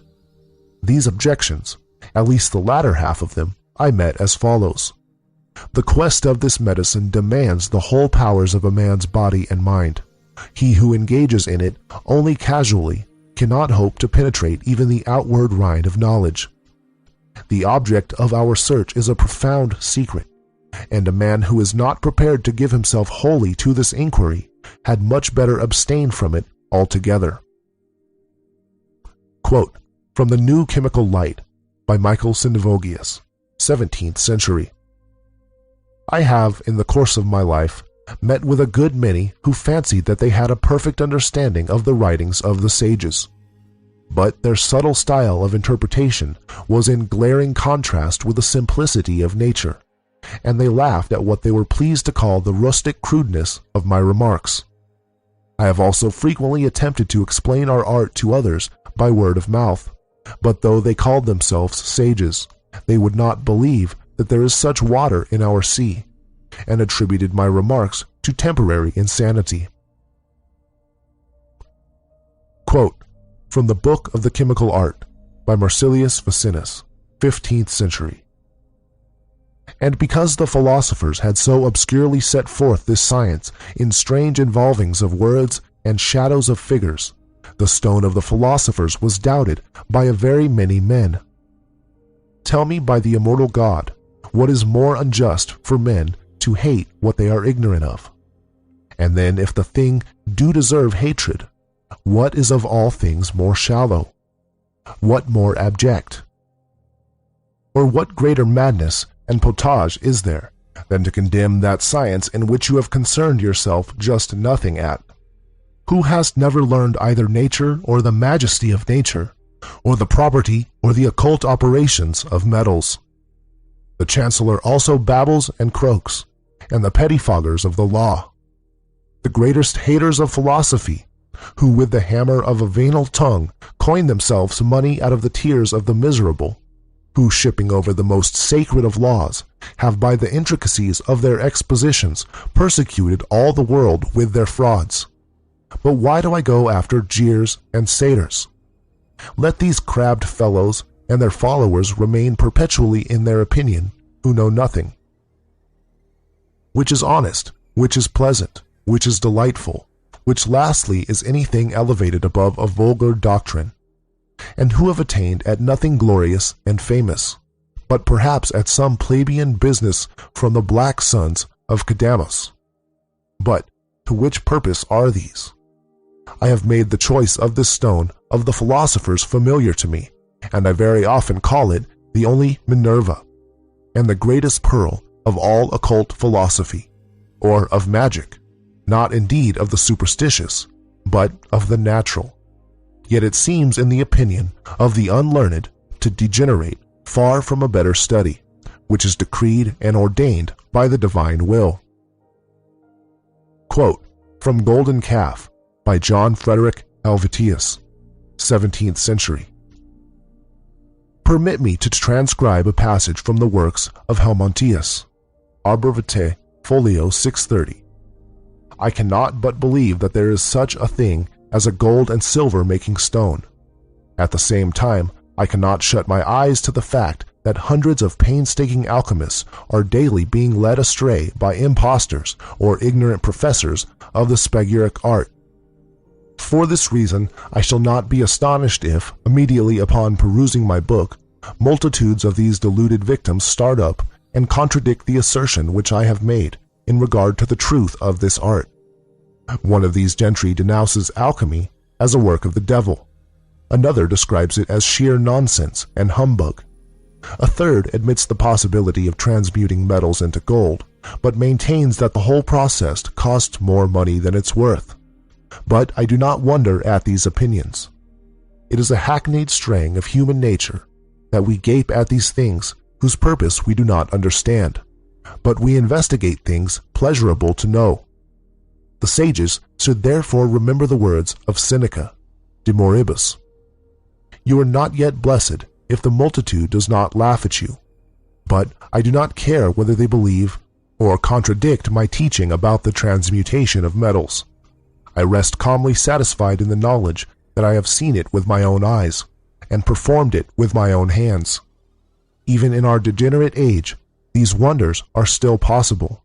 Even now the medicine is prepared which is worth 20 tons of gold, nay, more, for it has virtue to bestow that which all the gold of the world cannot buy, viz. Health. Blessed is that physician who knows our soothing medicinal potion of mercury, the great panacea of death and disease. But God does not reveal this glorious knowledge to all men indiscriminately, and some men are so obtuse, with a judicial blindness, that they wonder at the activity of the simplest forces of nature, as, for instance, the attractive power with which the magnet exercises upon the steel. But, whether they believe it or not, there is a corresponding magnetic force in gold which attracts mercury, in silver which attracts copper, and so with all other metals, minerals, stones, herbs, plants, etc., we must not be surprised at this persistent opposition to truth. The light of the sun pains the eyes of owls. Belief or unbelief could not make any difference to the truth of our art, just as a magnet would go on attracting steel and rendering it magnetic by such contact, even if you did not credit it. Quote from On the Gold Medicine and on the Yellow and the White by Ko Hung, 4th century, Chinese. Of the numerous things in the world, the art and the Tao are the most difficult to comprehend. How then can people of ordinary endowment pass the judgment that there cannot possibly be a way to immortality? If one harbors doubts about the Tao merely because of popular disbelief, then he is assuming the mass to be wise people. How numerous then will the wise ones in this world be? Furthermore, those who understand the Tao and work for its attainment, are they not the most stupid, even more stupid than the common people? Many fear to attempt to seek for immortality, lest they should fail and expose themselves to ridicule, as victims of folly and deception. But, supposing that the common people are not infallible, and that their idea about the Tao is one mistake that they make among 10,000 sound judgments, will not those who have laughed be laughed at by the ones who succeed despite discouragement and ridicule? Even the sun and moon cannot shine on everything. How can the people's mind be so omniscient as to be entirely trustworthy? Quote from On the Philosopher's Stone by Anonymous, 12th to 17th century. because many have written of the Philosopher's Stone without any knowledge of the art, and the few books extant written by our learned predecessors and true masters hereupon are either lost or concealed in the collections of such, however despised, as are lovers and seekers of natural secrets. We have taken a resolution to communicate our knowledge in this matter, to the intent that those who are convinced the philosophical work is no fiction, but grounded in the possibility of nature, may be faithfully directed in their studies, and have an undoubted criterion to distinguish between such authors as are genuine sons of science and those who are spurious, as written by hearsay only. So bewildered is human ingenuity when it leaves the beaten track of truth and nature to entangle itself in a multiplicity of fine-spun inventions. The searcher of nature will rejoice greatly in this discovery, as grounded in reason and sound philosophy, but to fools it would be in vain, should even wisdom herself cry out in the streets. Wherefore, leaving such persons to hug themselves in their own imaginary importance, we shall go on. End quote. Chapter 7. Interpretations. Quote, from a golden and blessed casket of nature's marvels, by Benedictus Figulus, 1607 A.D. Art has no haters but the ignorant. End quote. The alchemical writings are obscure and often misinterpreted. Since the writings are so obscure, it's a perfect discipline for someone who wants to look more important than they are to pretend to understand. As long as no one else understands it either, then they can safely go on misleading people and pretending to be important and mystical. I want to make it clear that there is only one correct interpretation. I will discuss some common alternative interpretations and misunderstandings in this chapter. The modern popular opinion is that alchemy is a spiritual discipline. This idea arose in the 19th and early 20th centuries, along with the Theosophical movement and occult revival. The reason for its popularity was simply because it was a way for people who don't understand the obscure terms to pretend that they do understand them. These people proceeded to write books themselves on spiritual alchemy, which are mere folly.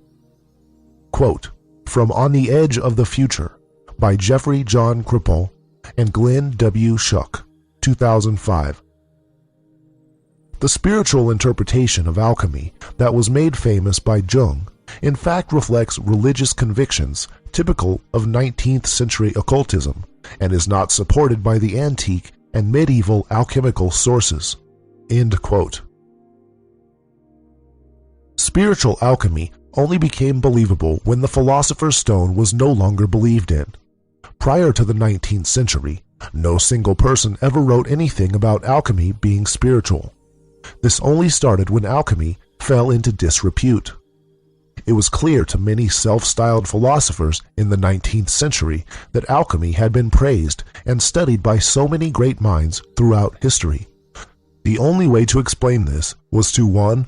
Either admit that they were not wise enough to work out how to make the stone, or 2. Pretend that they were wise enough by inventing an alternative interpretation. Spiritual alchemy appeared to make sense of the writings of the alchemists, assuming that the Philosopher's Stone is not real, and only if one were to read selectively just a few alchemical books. The way of the spiritual interpreters is to find any word that could sound spiritual, such as spirit, body, living gold, philosophical mercury, etc. They then jump on this word as evidence of their claim, even though it is evident that these words refer to either the water or salt of the substance from which we make the stone. Unfortunately, many alchemical classics were adulterated during the 19th century, e.g. Corpus Hermeticum, in order to make them sound more spiritual. At the same time, new spiritual alchemy books were published under the name of older alchemists, when they were in fact new publications. Although it is easy to tell the cultural origin of the books by the style of writing, these books continue to fool people and are used as sources to support the spiritual interpretation. Quote, from Newton and Newtonianism by James E. Force and Sarah Hutton, 2005. Hundreds of books, including adulterated translations of alchemical classics, appeared in the second half of the 19th century, all but a very few embracing this new spiritual interpretation of alchemy." End quote. The spiritual interpreters go further by suggesting that the alchemists had to hide their spiritual philosophy under obscurity, since the kings and the church in their time would have prosecuted them for blasphemy. This claim sounds believable if we are to read it and nod our heads without thinking about it. But if we think about it, we see that 1. Various saints and monks in the same periods spoke very clearly about spirituality without any problem. 2. The kings and church were actually prosecuting the alchemists anyway. 3. Since the alchemists were already being prosecuted for claiming they can make gold, all they would have to do is admit they were actually talking about spirituality and they would be safe. Quote, from Man, Myth, and Magic by Richard Cavendish and Brian Ennis, 1983. A purely spiritual alchemy would never explain the existence of alchemical laboratories in which physicians honestly and fanatically sought for occult medicines. End quote. Spiritual alchemy is the emperor's new clothes. Everyone pretends to understand it, but no one really does. There is nobody on earth who could explain the why and how of spiritual alchemy and successfully decode entire alchemical books using this interpretation.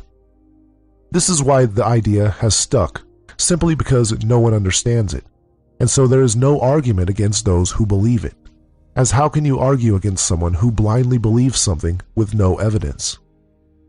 That being said, since the creation of the Philosopher's Stone does follow fundamental laws of nature, and since fundamental laws hold true on every level and every situation, then the same laws which apply to the creation of the stone also hold true to spiritual development. But the spiritual interpreters of alchemy don't follow those fundamental laws, since they don't understand alchemy, and so they are still wrong. My argument against the spiritual interpretations is not that alchemy does not apply to spirituality. Of course it does. But my argument is against the concept that alchemy is primarily spiritual. Alchemy is primarily concerned with the physical reality, and all the authors of the alchemy books were writing about a physical substance, which is easy to see from the quotes provided in this book. However, all fundamental truths apply on every level, and since the physical reality is a reflection of the spiritual reality, then of course the same does apply to both levels. If the spiritual interpreters of alchemy actually understood alchemy, then they would understand this, and therefore understand that the authors were writing about a physical substance. This is my point. Other people are indeed convinced that alchemy is practical, but they just can't get their head around the fact that it's very simple and follows the laws of nature. Many people have invented chemical processes, e.g. the white stone of urine, which they developed by reading only 1 or 2 alchemical books and taking the metaphorical part of the writings literally. From reading alchemy, they invent complicated chemical processes, which are far away from the actions of nature, and set about doing all kinds of fruitless experiments. They obviously get nowhere, and then decide to tell everyone else how to go wrong too.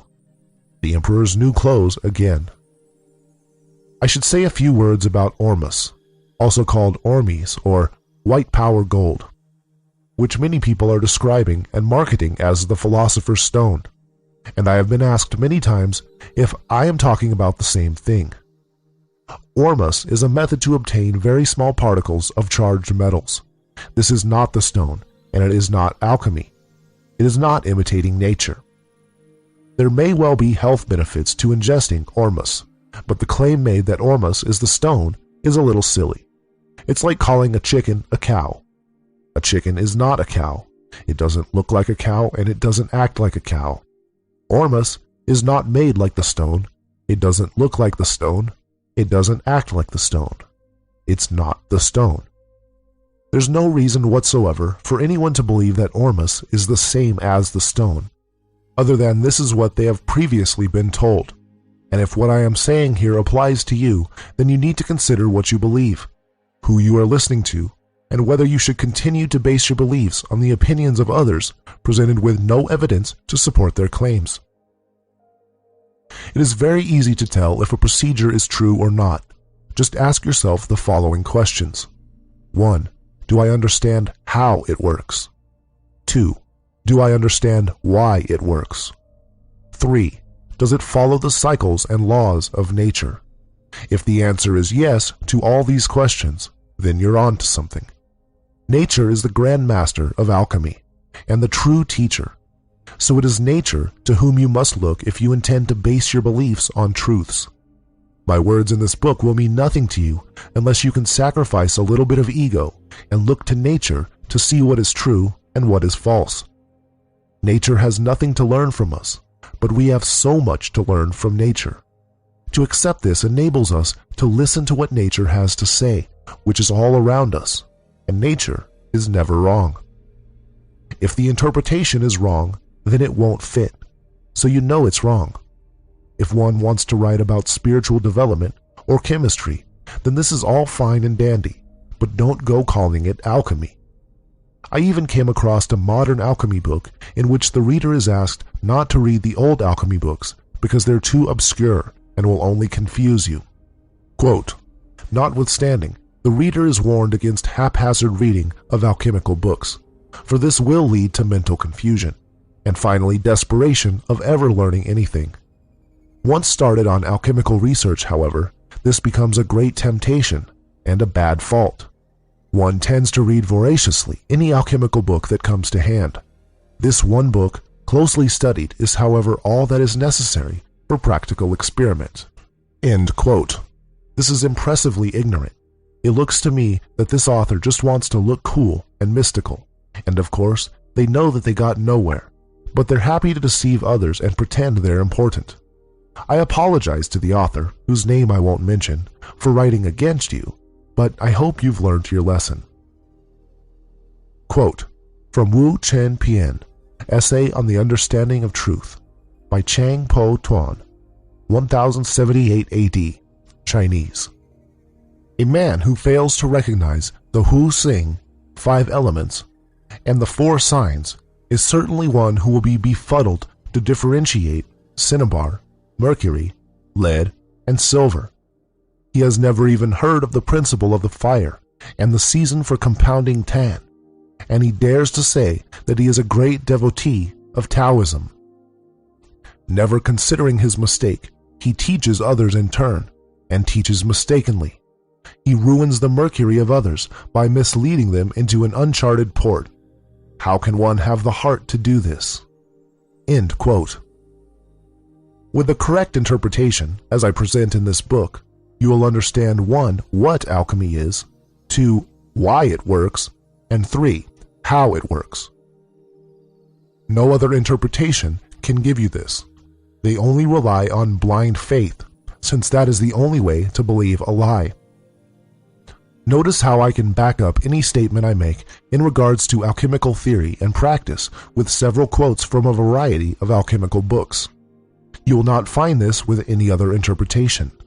Notice how I explain not only how alchemy works, but why alchemy works. Notice how you can actually understand what I say, and it makes sense with nature. This is what truth looks like, but it's been so long since many people have seen truth that they've forgotten what it looks like.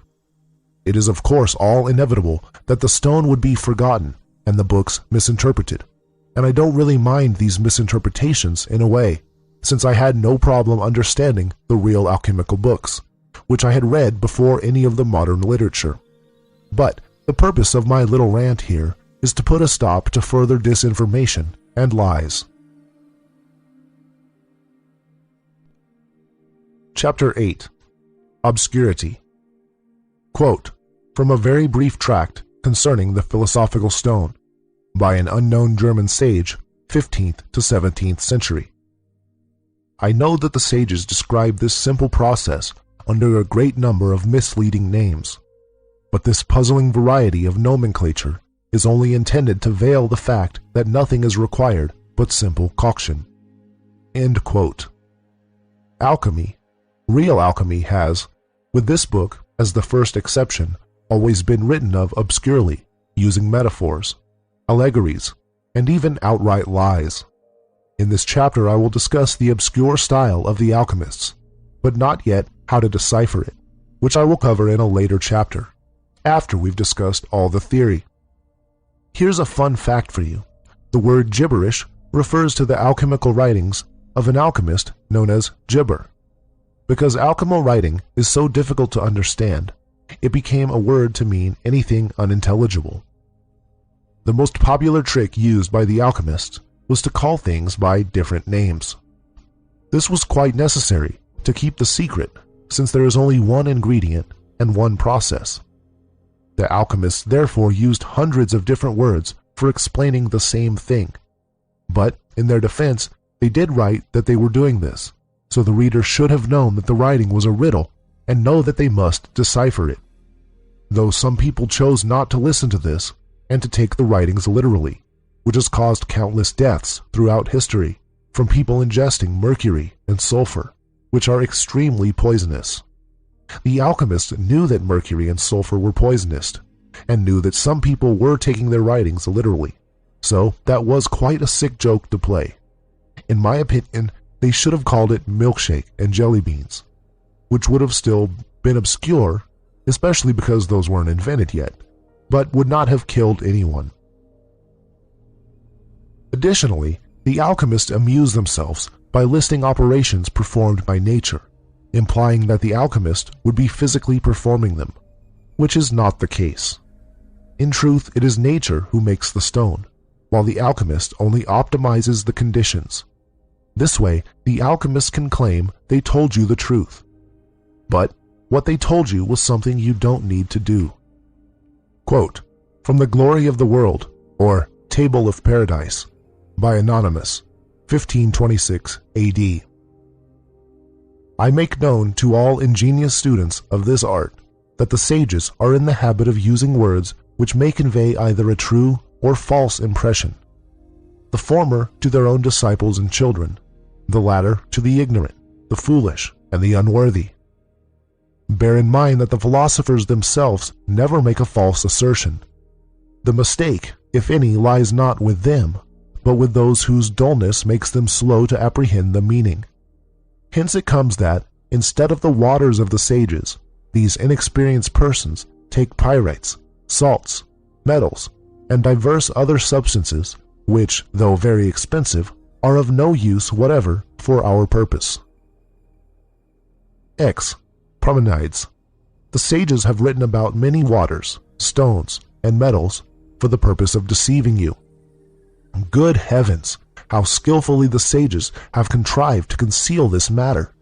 It would surely have been far better if they had abstained from writing altogether, for the extreme obscurity of their style has overwhelmed thousands in ruin and plunged them into the deepest poverty, especially those who set about this task without even the slightest knowledge of nature or of the requirements of our art. What the sages write is strictly true, but you cannot understand it unless you are already initiated in the secrets of this art. Yeah, even if you were a doctor of the doctors and a light of the world, you would be able to see no meaning in their words without this knowledge. They have written, but you are none the wiser. They half wish to communicate the secret to their posterity, but a jealous feeling prevented them from doing so in plain language. Jealous sages have named many waters and metals and stones, simply for the purpose of deceiving you. Herein the philosophers would warn us that they have used secrecy, lest the whole mystery should be manifested before all the world. Those who follow the letter of their directions are sure to be led astray, and to miss entirely the true foundation of our art. The fault, however, lies not with the sages so much with the ignorance of their readers. We may justly wonder that the sages who have written about this most precious and secret art have thought it necessary to invent so many occult and allegorical expressions, by means of which our art is concealed not only from the unworthy, but from earnest and diligent students of the truth.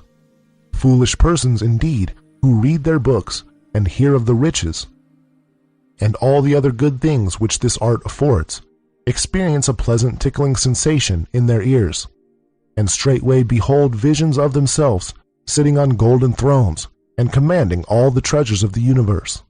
They fancy that the art can be learned in the twinkling of an eye, soon come to regard themselves as great doctors, and are unable to conceive the possibility of their making a mistake or being led astray by the sages. Much less are they aware that it has always been the custom of the philosophers to conceal the fundamental facts of this art, and to reveal them to their own sons and disciples only in sententious allegorical sayings.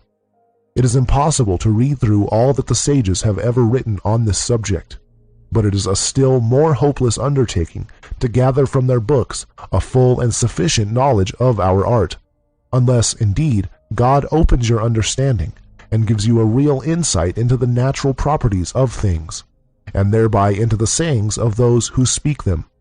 For it is nature alone that accomplishes the various processes of our art, and a right understanding of nature will furnish you with eyes wherewith to perceive the secrets thereof." End quote. On reading the alchemical books, you will come across strange allegories, metaphors, and symbols. Don't think that the fancy words mean anything special. All this stuff about kings and unicorns and lions is not meant to teach you anything. It does have a meaning. The different objects represent different materials at certain stages of the process. But this only means something if you already understand how to make the stone. The alchemists used these symbols to communicate with other alchemists and prove to other alchemists that they had found the stone, but without anyone else knowing what they were talking about. Quote from the Chemical Treatise, or The Ordinal of Alchemy, by Thomas Norton, 1477 AD. "For all that before me have written on this matter have rendered their books obscure and unintelligible by an exaggerated use of poetical imagery, parables, and metaphors, which grievously obstruct the path of those who first enter on this field of knowledge. This is the reason that a beginner, who strives to put their precepts into practice, only loses his trouble and his money, as is daily seen. Hermes, Rhases, Geber, Avicenna, Merlin, Hordelinus, Democritus, Morianus, Bacon, Raymond, Aristotle, and many others have concealed their meaning under a veil of obscurity. Hence their books, which they have handed down to us, have been a source of endless error and delusion to the vulgar and the learned.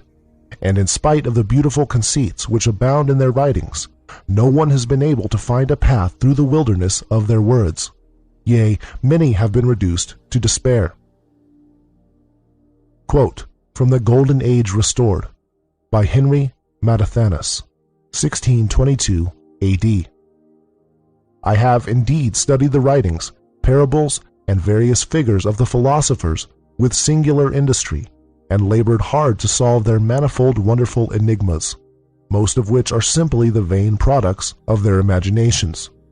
It was long before experience taught me that all their obscure verbiage and high pretensions are mere folly and empty phantasms, as is amply testified by our leading sages.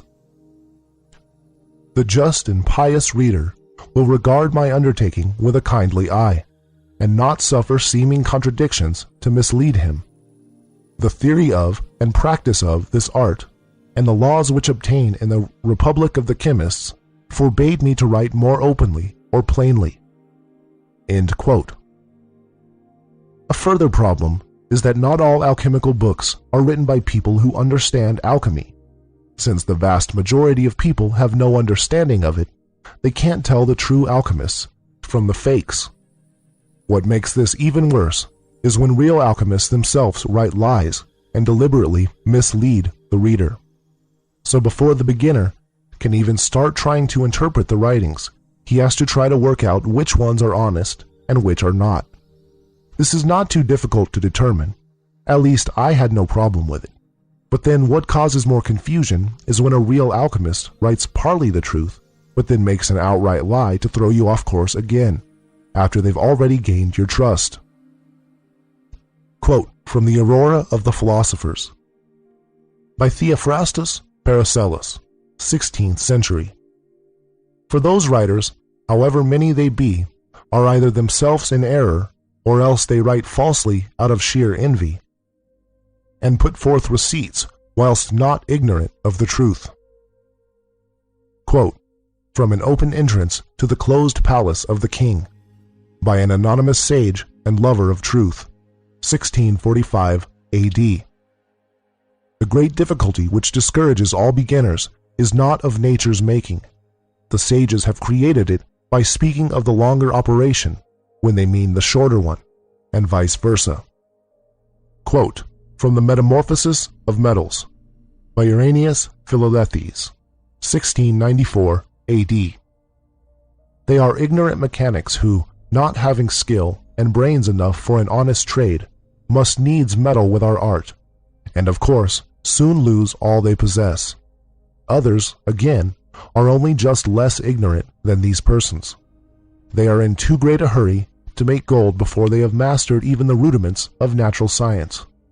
Of course they fail, spend all they have, borrow money from their friends, amuse themselves and others with hopes of infinite wealth, learn to talk a barbarous, semi-philosophical jargon, and afford a capital handle to those who have an interest in abusing our art. Again, there are others who really have a true knowledge of the secret, but who grudge others the light which has irradiated their own path, and who therefore write about it in hopelessly puzzling language, which the perplexed beginner cannot possibly understand. To this class belong Gibber, Arnold, and Lullius, who would have done much better service to the student if they had never dipped pen in ink. The consequence is that everyone who takes up this study at once finds himself lost in a most perplexing labyrinth of falsehood and uncertainty, in which he has no clue.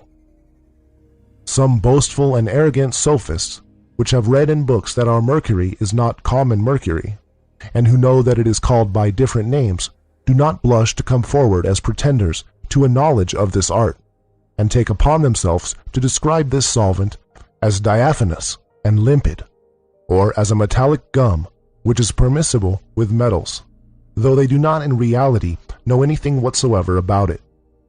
The same may be said of those who would extract our mercury from herbs or still more fantastic substances. These gentry know not why the sages do not use mercury such as is sold by apothecaries as their substance. They are aware of the fact, but are unacquainted with its causes, and the consequence is the idea which they have that anything which changes the nature of common mercury will convert it into that of the sages. But in regard to these foolish persons, I have already expressed our opinion. End quote. Saying all this, it is true that some alchemists wrote very plainly about the art. Writings from the 17th century especially are much clearer than the older writings, which you will learn about in the history section. No one ever gave away the entire process in one book, but some gave direct and lucid instructions on specific operations in the process or theory. This is how I came to understand the writings. The first step is to be able to tell the truth from the lies, which came easily to me. I have a knack for it. Then, on finding the first few pieces of the puzzle, one can decode the metaphors, and everything starts to snap into place. Additionally, I feel I should say a few words about telling which alchemical books are genuine and which are not. At first, it is difficult for one to tell, as one needs to already understand alchemy in order to know which texts are genuine. This is a bit of a catch-22 situation. It will help if you first accept that none of the modern alchemy books are genuine. Of course, these modern fame and money-hungry authors do not have the stone. Then you have everything from the 19th and 20th centuries. These are also not genuine.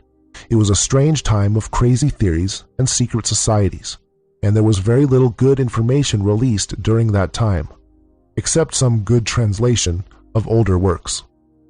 Again, during the 19th and 20th centuries, there were many books published pretending to be written by other people. A good example is that of anything written by Hermes. The only remaining genuine work of Hermes is the Emerald Tablet. Everything else is fraudulent, written under his name only to sell more books. You can tell the real time period from which a book was written by considering the writing style, which does still pass over even through translations.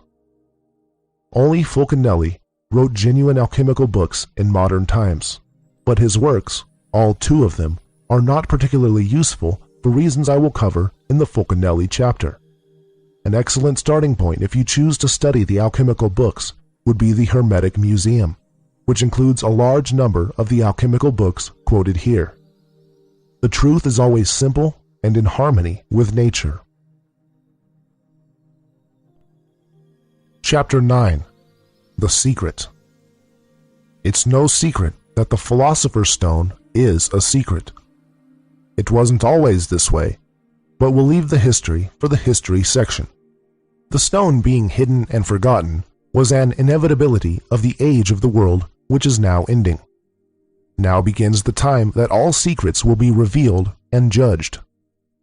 Quote from a dialogue by Alexander von Sugden, 16th to 17th century. The present time is not ripe for the knowledge of these mysteries, for it has never tasted rest. When the time comes, before the day of judgment, in which the secrets of all hearts are laid bare, at that time, says Paracelsus, I order my writings to be judged. End quote. The revealing of the stone is the catalyst which will collapse the corrupt civilization and usher in the Golden Age. But civilization must reach a truly corrupt state before it can be collapsed and reborn from the ashes. Corruption is necessary for the development of civilization as a whole. It's not a bad thing if you look at the big picture, but a necessary stage of development. The same holds true in the development of our stone. Quote from the Book of the Revelation of Hermes by Theophrastus Paracelsus, 16th century. When the philosophers had discovered it, with great diligence and labor, they straightway concealed it under a strange tongue, and in parables, lest the same should become known to the unworthy, and the pearls be cast before swine. For if everyone knew it, all work and industry would cease. Man would desire nothing but this one thing. People would live wickedly, and the world be ruined, seeing that they would provoke God by reason of their avarice and superfluity. For eye hath not seen, nor ear heard, nor hath the heart of man understood what heaven hath naturally incorporated with this spirit. End quote. Despite the fact that the stone was destined to be secret during the passing age, most who possessed it kept the secret not for this reason, but out of elitism. Most alchemists felt that they were chosen by God, and that they were better than everyone else, though a large number did not even make the stone themselves, but were lucky enough to have it given to them by another. No doubt these were the ones who felt so strongly about keeping it secret. Quote from Book of the Chemical Art by Marsilius Ficinus, 15th century. Rhasis, also in the book The Light of Lights, reports, For if I should explain all things according to what they are, there would be no further occasion of prudence, but the fool would be made equal to the wise man. Quote from the Chemical Treatise, or The Ordinal of Alchemy, by Thomas Norton, 1477 A.D. To this objection, we answer what we know to be true, that the science of this art has never been fully revealed to anyone who has not approved himself worthy by a good and noble life, and who has not shown himself to be deserving of this gracious gift by his love of truth, virtue, and knowledge. From those who are otherwise minded, this knowledge must ever remain concealed. Nor can anyone attain to this art unless there be some person sent by God to instruct him in it. For the matter is so glorious and wonderful that it cannot be fully delivered to anyone but by word of mouth. Moreover, if any man would receive it, he must take a great and sacred oath that as we, his teachers, refuse high rank and fame, so he will not be too eager for these frivolous distinctions. and that he will not be so presumptuous as to make the secret known to his own son, for propinquity of blood, or affinity, should be held of no account in this our magistracy. Nearness of blood, as such, does not entitle anyone to be let into the secret, but only virtue, whether in those near to us or in strangers.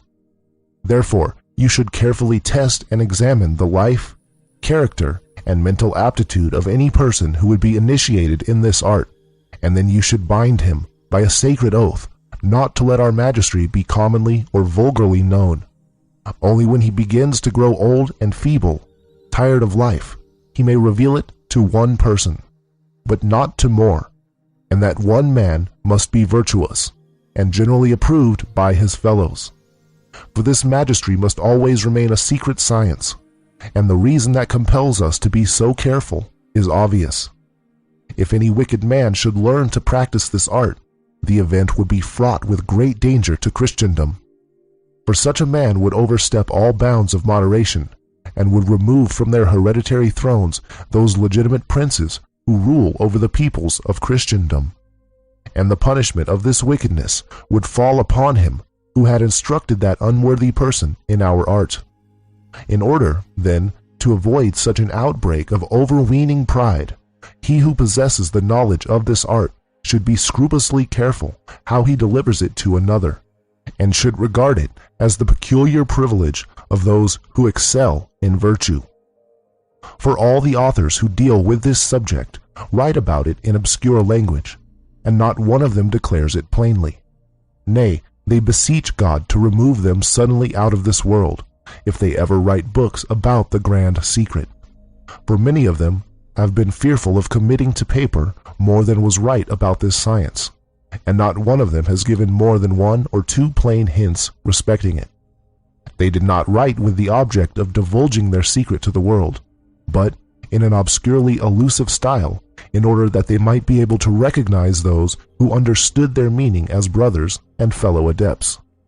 Hence you must not be content with reading only one book, but you should study a variety of authors, because according to the learned Arnold, one book opens up the understanding of another.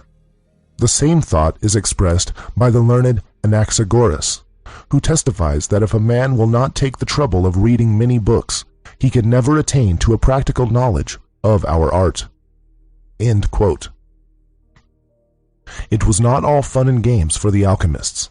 A lot of them were very paranoid, and perhaps rightly so, as some people would do anything to get the stone. Fear was a good reason to keep quiet.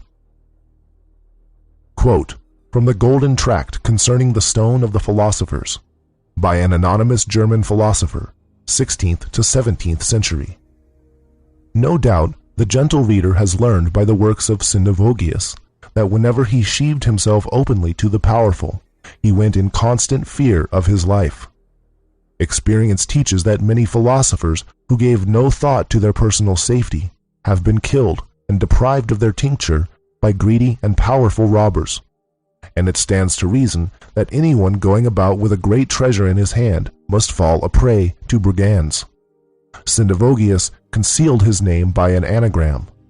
Thus also a short time ago another philosopher, and brother of the Golden Cross, whose real name has long been familiar to me, concealed it beneath an anagram, and made himself known to his friends by an enigmatical designation. Why then should I place myself at the mercy of this impure world? Quote from An Open Entrance to the Closed Palace of the King, by an anonymous sage and lover of truth, 1645 AD. So long as the secret is possessed by a comparatively small number of philosophers, their lot is anything but a bright and happy one. Surrounded as we are on every side by the cruel greed and the prying suspicion of the multitude, we are doomed, like Cain, to wander over the earth homeless and friendless. Not for us are the soothing influences of domestic happiness, not for us the delightful confidences of friendship. Men who covet our golden secret pursue us from place to place, and fear closes our lips. When love tempts us to open ourselves freely to a brother, Thus we feel prompted at times to burst forth into the desolate exclamation of Cain, "Whoever finds me will slay me." Yet we are not the murderers of our brethren. We are anxious only to do good to our fellow men. But even our kindness and charitable compassion are rewarded with black ingratitude that cries to heaven for vengeance. It was only a short time ago that, after visiting the plague-stricken haunts of a certain city and restoring the sick to perfect health by means of my miraculous medicine, I found myself surrounded by a yelling mob, who demanded that I should give to them my elixir of the sages. And it was only by changing my dress and my name, by shaving off my beard and putting on a wig, that I was enabled to save my life and escape from the hands of those wicked men. And even when our lives are not threatened, it is not pleasant to find ourselves, wherever we go, the central objects of human greed. I know of several persons who were found strangled in their beds, simply because they were suspected of possessing this secret, though in reality they knew no more about it than their murderers. It was enough for some desperate ruffians that a mere whisper of suspicion had been breathed against their victims. Men are so eager to have this medicine that your very caution will arouse their suspicions and endanger your safety. Again, if you desire to sell any large quantities of your gold and silver, you will be unable to do so without imminent risk of discovery. The very fact that anyone has a great mass of bullion for sale would in most places excite suspicion. This feeling will be strengthened when people test the quality of our gold, for it is much finer and purer than any of the gold which is brought from Barbary or from the Guinea coast, and our silver is better even than that which is conveyed home by the Spanish silver fleet. If, in order to baffle discovery, you mix these precious metals with alloy, you render yourself liable, in England and Holland at least, to capital punishment, for in those countries no one is permitted to tamper with the precious metals, except the officers of the mint and the licensed goldsmiths. I remember once going, in the disguise of a foreign merchant, to a goldsmith's shop, and offering him 600 pounds worth of our pure silver for sale. He subjected it to the usual tests, and then said, "This silver is artificially prepared." When I asked him why he thought so, his answer was, "I am not a novice in my profession, and know very well the exact quality of the silver which is brought in from the different mines." When I heard these words, I took myself away with great secrecy and dispatch, leaving the silver in the hands of the goldsmith.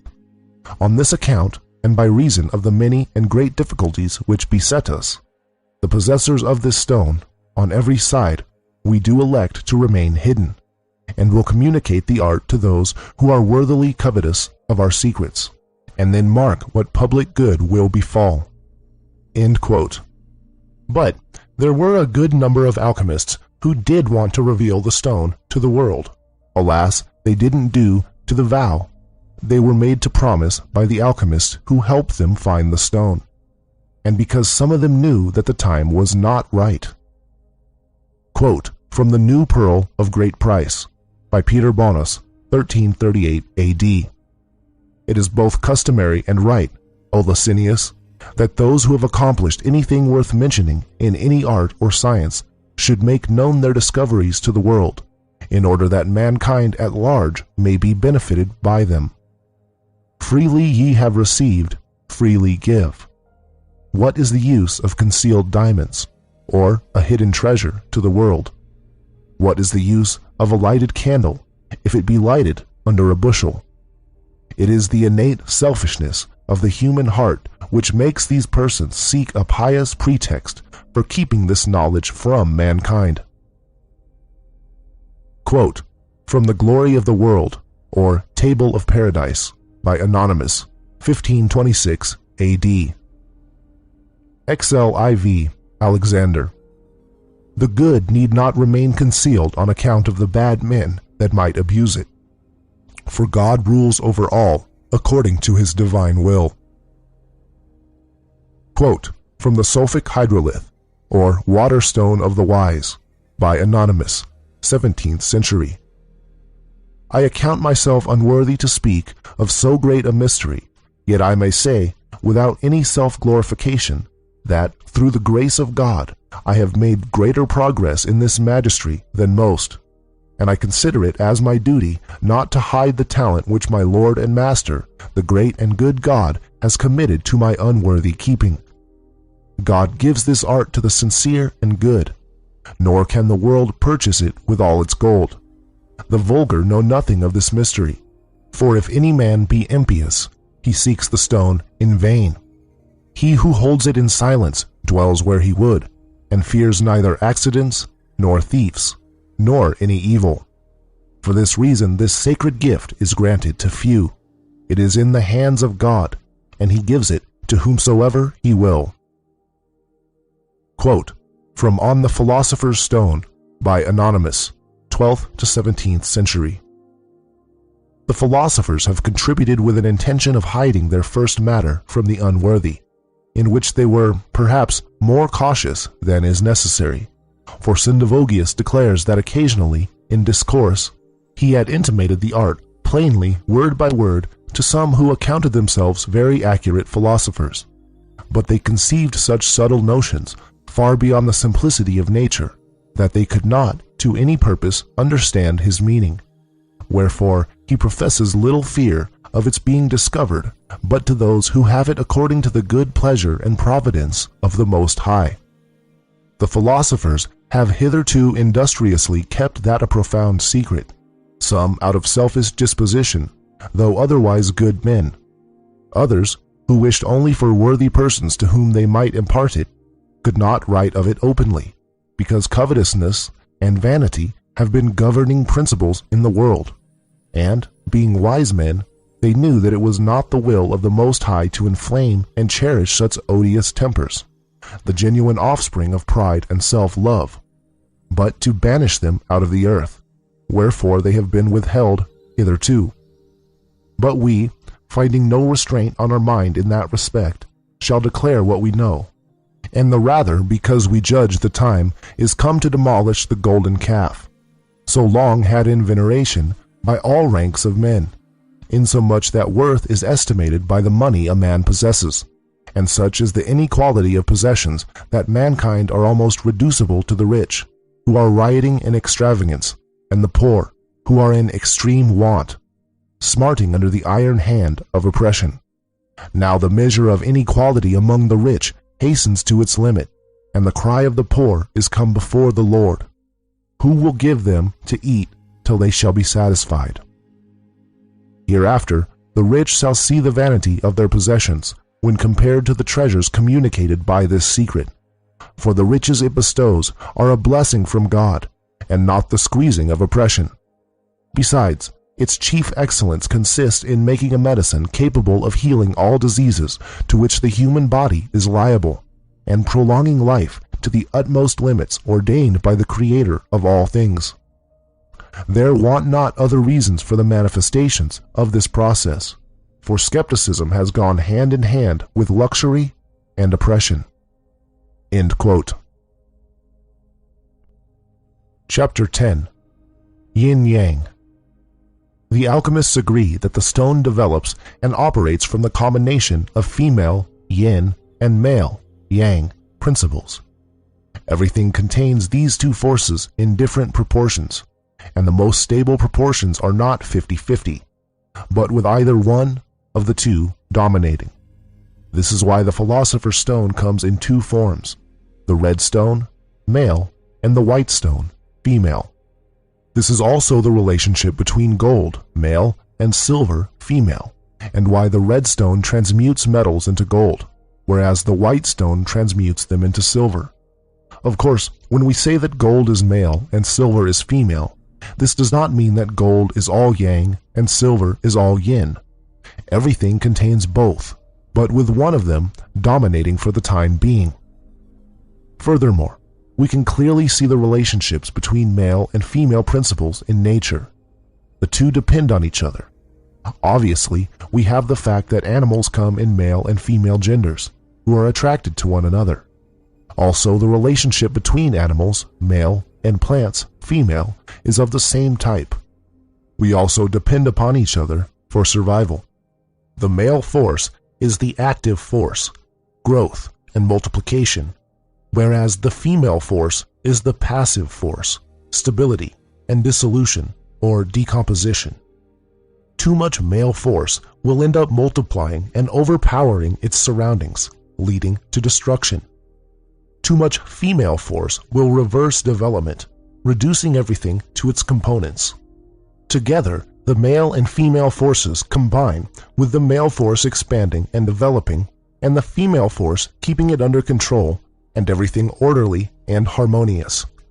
The male force attempts to impose itself upon everything. It wants to multiply itself.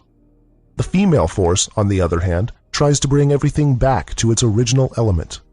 It is the female force that allows for rebirth by encouraging reduction and decomposition back into the original element, supporting and nourishing this for the task of the male, which is to encourage growth, development, and multiplication. Imagine the world was only full of men, or only full of women. The men would spend the whole time fighting in their efforts to impose their views and themselves on the rest of the world. The women would sit around and talk all day long, developing nothing. Now, consider animals and plants. The plants have a lot of yin. They just sit around all day and don't even try to move, whereas the animals are busy running around and eating everything they can put in their mouths. The sea has a dominating male force, which is why fish are so obsessed with eating each other. It's also why there are very few plants in the sea. Even the corals are animals. The air has dominating female force, with a lot of trees and comparatively few animals in between. The genders are in one manifestation of the yin-yang principle, but on a more fundamental level, it is these two forces constantly pulling back and forward against each other in a tug of war, and so create the cycles of nature. Yin-yang is polarity. We live in a universe of opposites. The cycles we see in nature are all due to the polarity of our universe, and it is these cycles, caused by yin-yang, which themselves cause growth and development of all things, from the atom to the whole universe itself. The Philosopher's Stone also develops from the yin-yang principle of polarity. In the natural development of the stone, and therefore everything else, the dominating principle moves to and fro, from yin to yang and back, in the form of evaporation and condensation, sun and rain. In this way, the stone develops to higher and higher degrees of perfection. Quote from Wu Chen Pian, Essay on the Understanding of Truth, by Chang Po Tuong, 1078 AD, Chinese. In the vegetable world, grass and trees are actuated by yin and yang. They could not grow in the absence of either one of these two forces. At the beginning, yang dominates and is indicated by the budding of green leaves. Then, after the development of blossoms, yin, destructive, follows. This principle of the Tao of constancy has long been the common practice of nature. But how many can understand the principle of Chen Yang, true spring, which can alter this process of nature? I advise all of you who wish to learn Tao not to begin your work before you understand the principles of yin and yang. Quote from An Open Entrance to the Closed Palace of the King, by an anonymous sage and lover of the truth, 1645 AD. This gold is our male, and it is sexually joined to a more crude white gold, the female seed. The two together, being indissolubly united, constitute our fruitful hermaphrodite. The two, the passive and active principle, combined we call our hermaphrodite. Quote from The 12 Keys, by Basilius Valentinus, 15th century.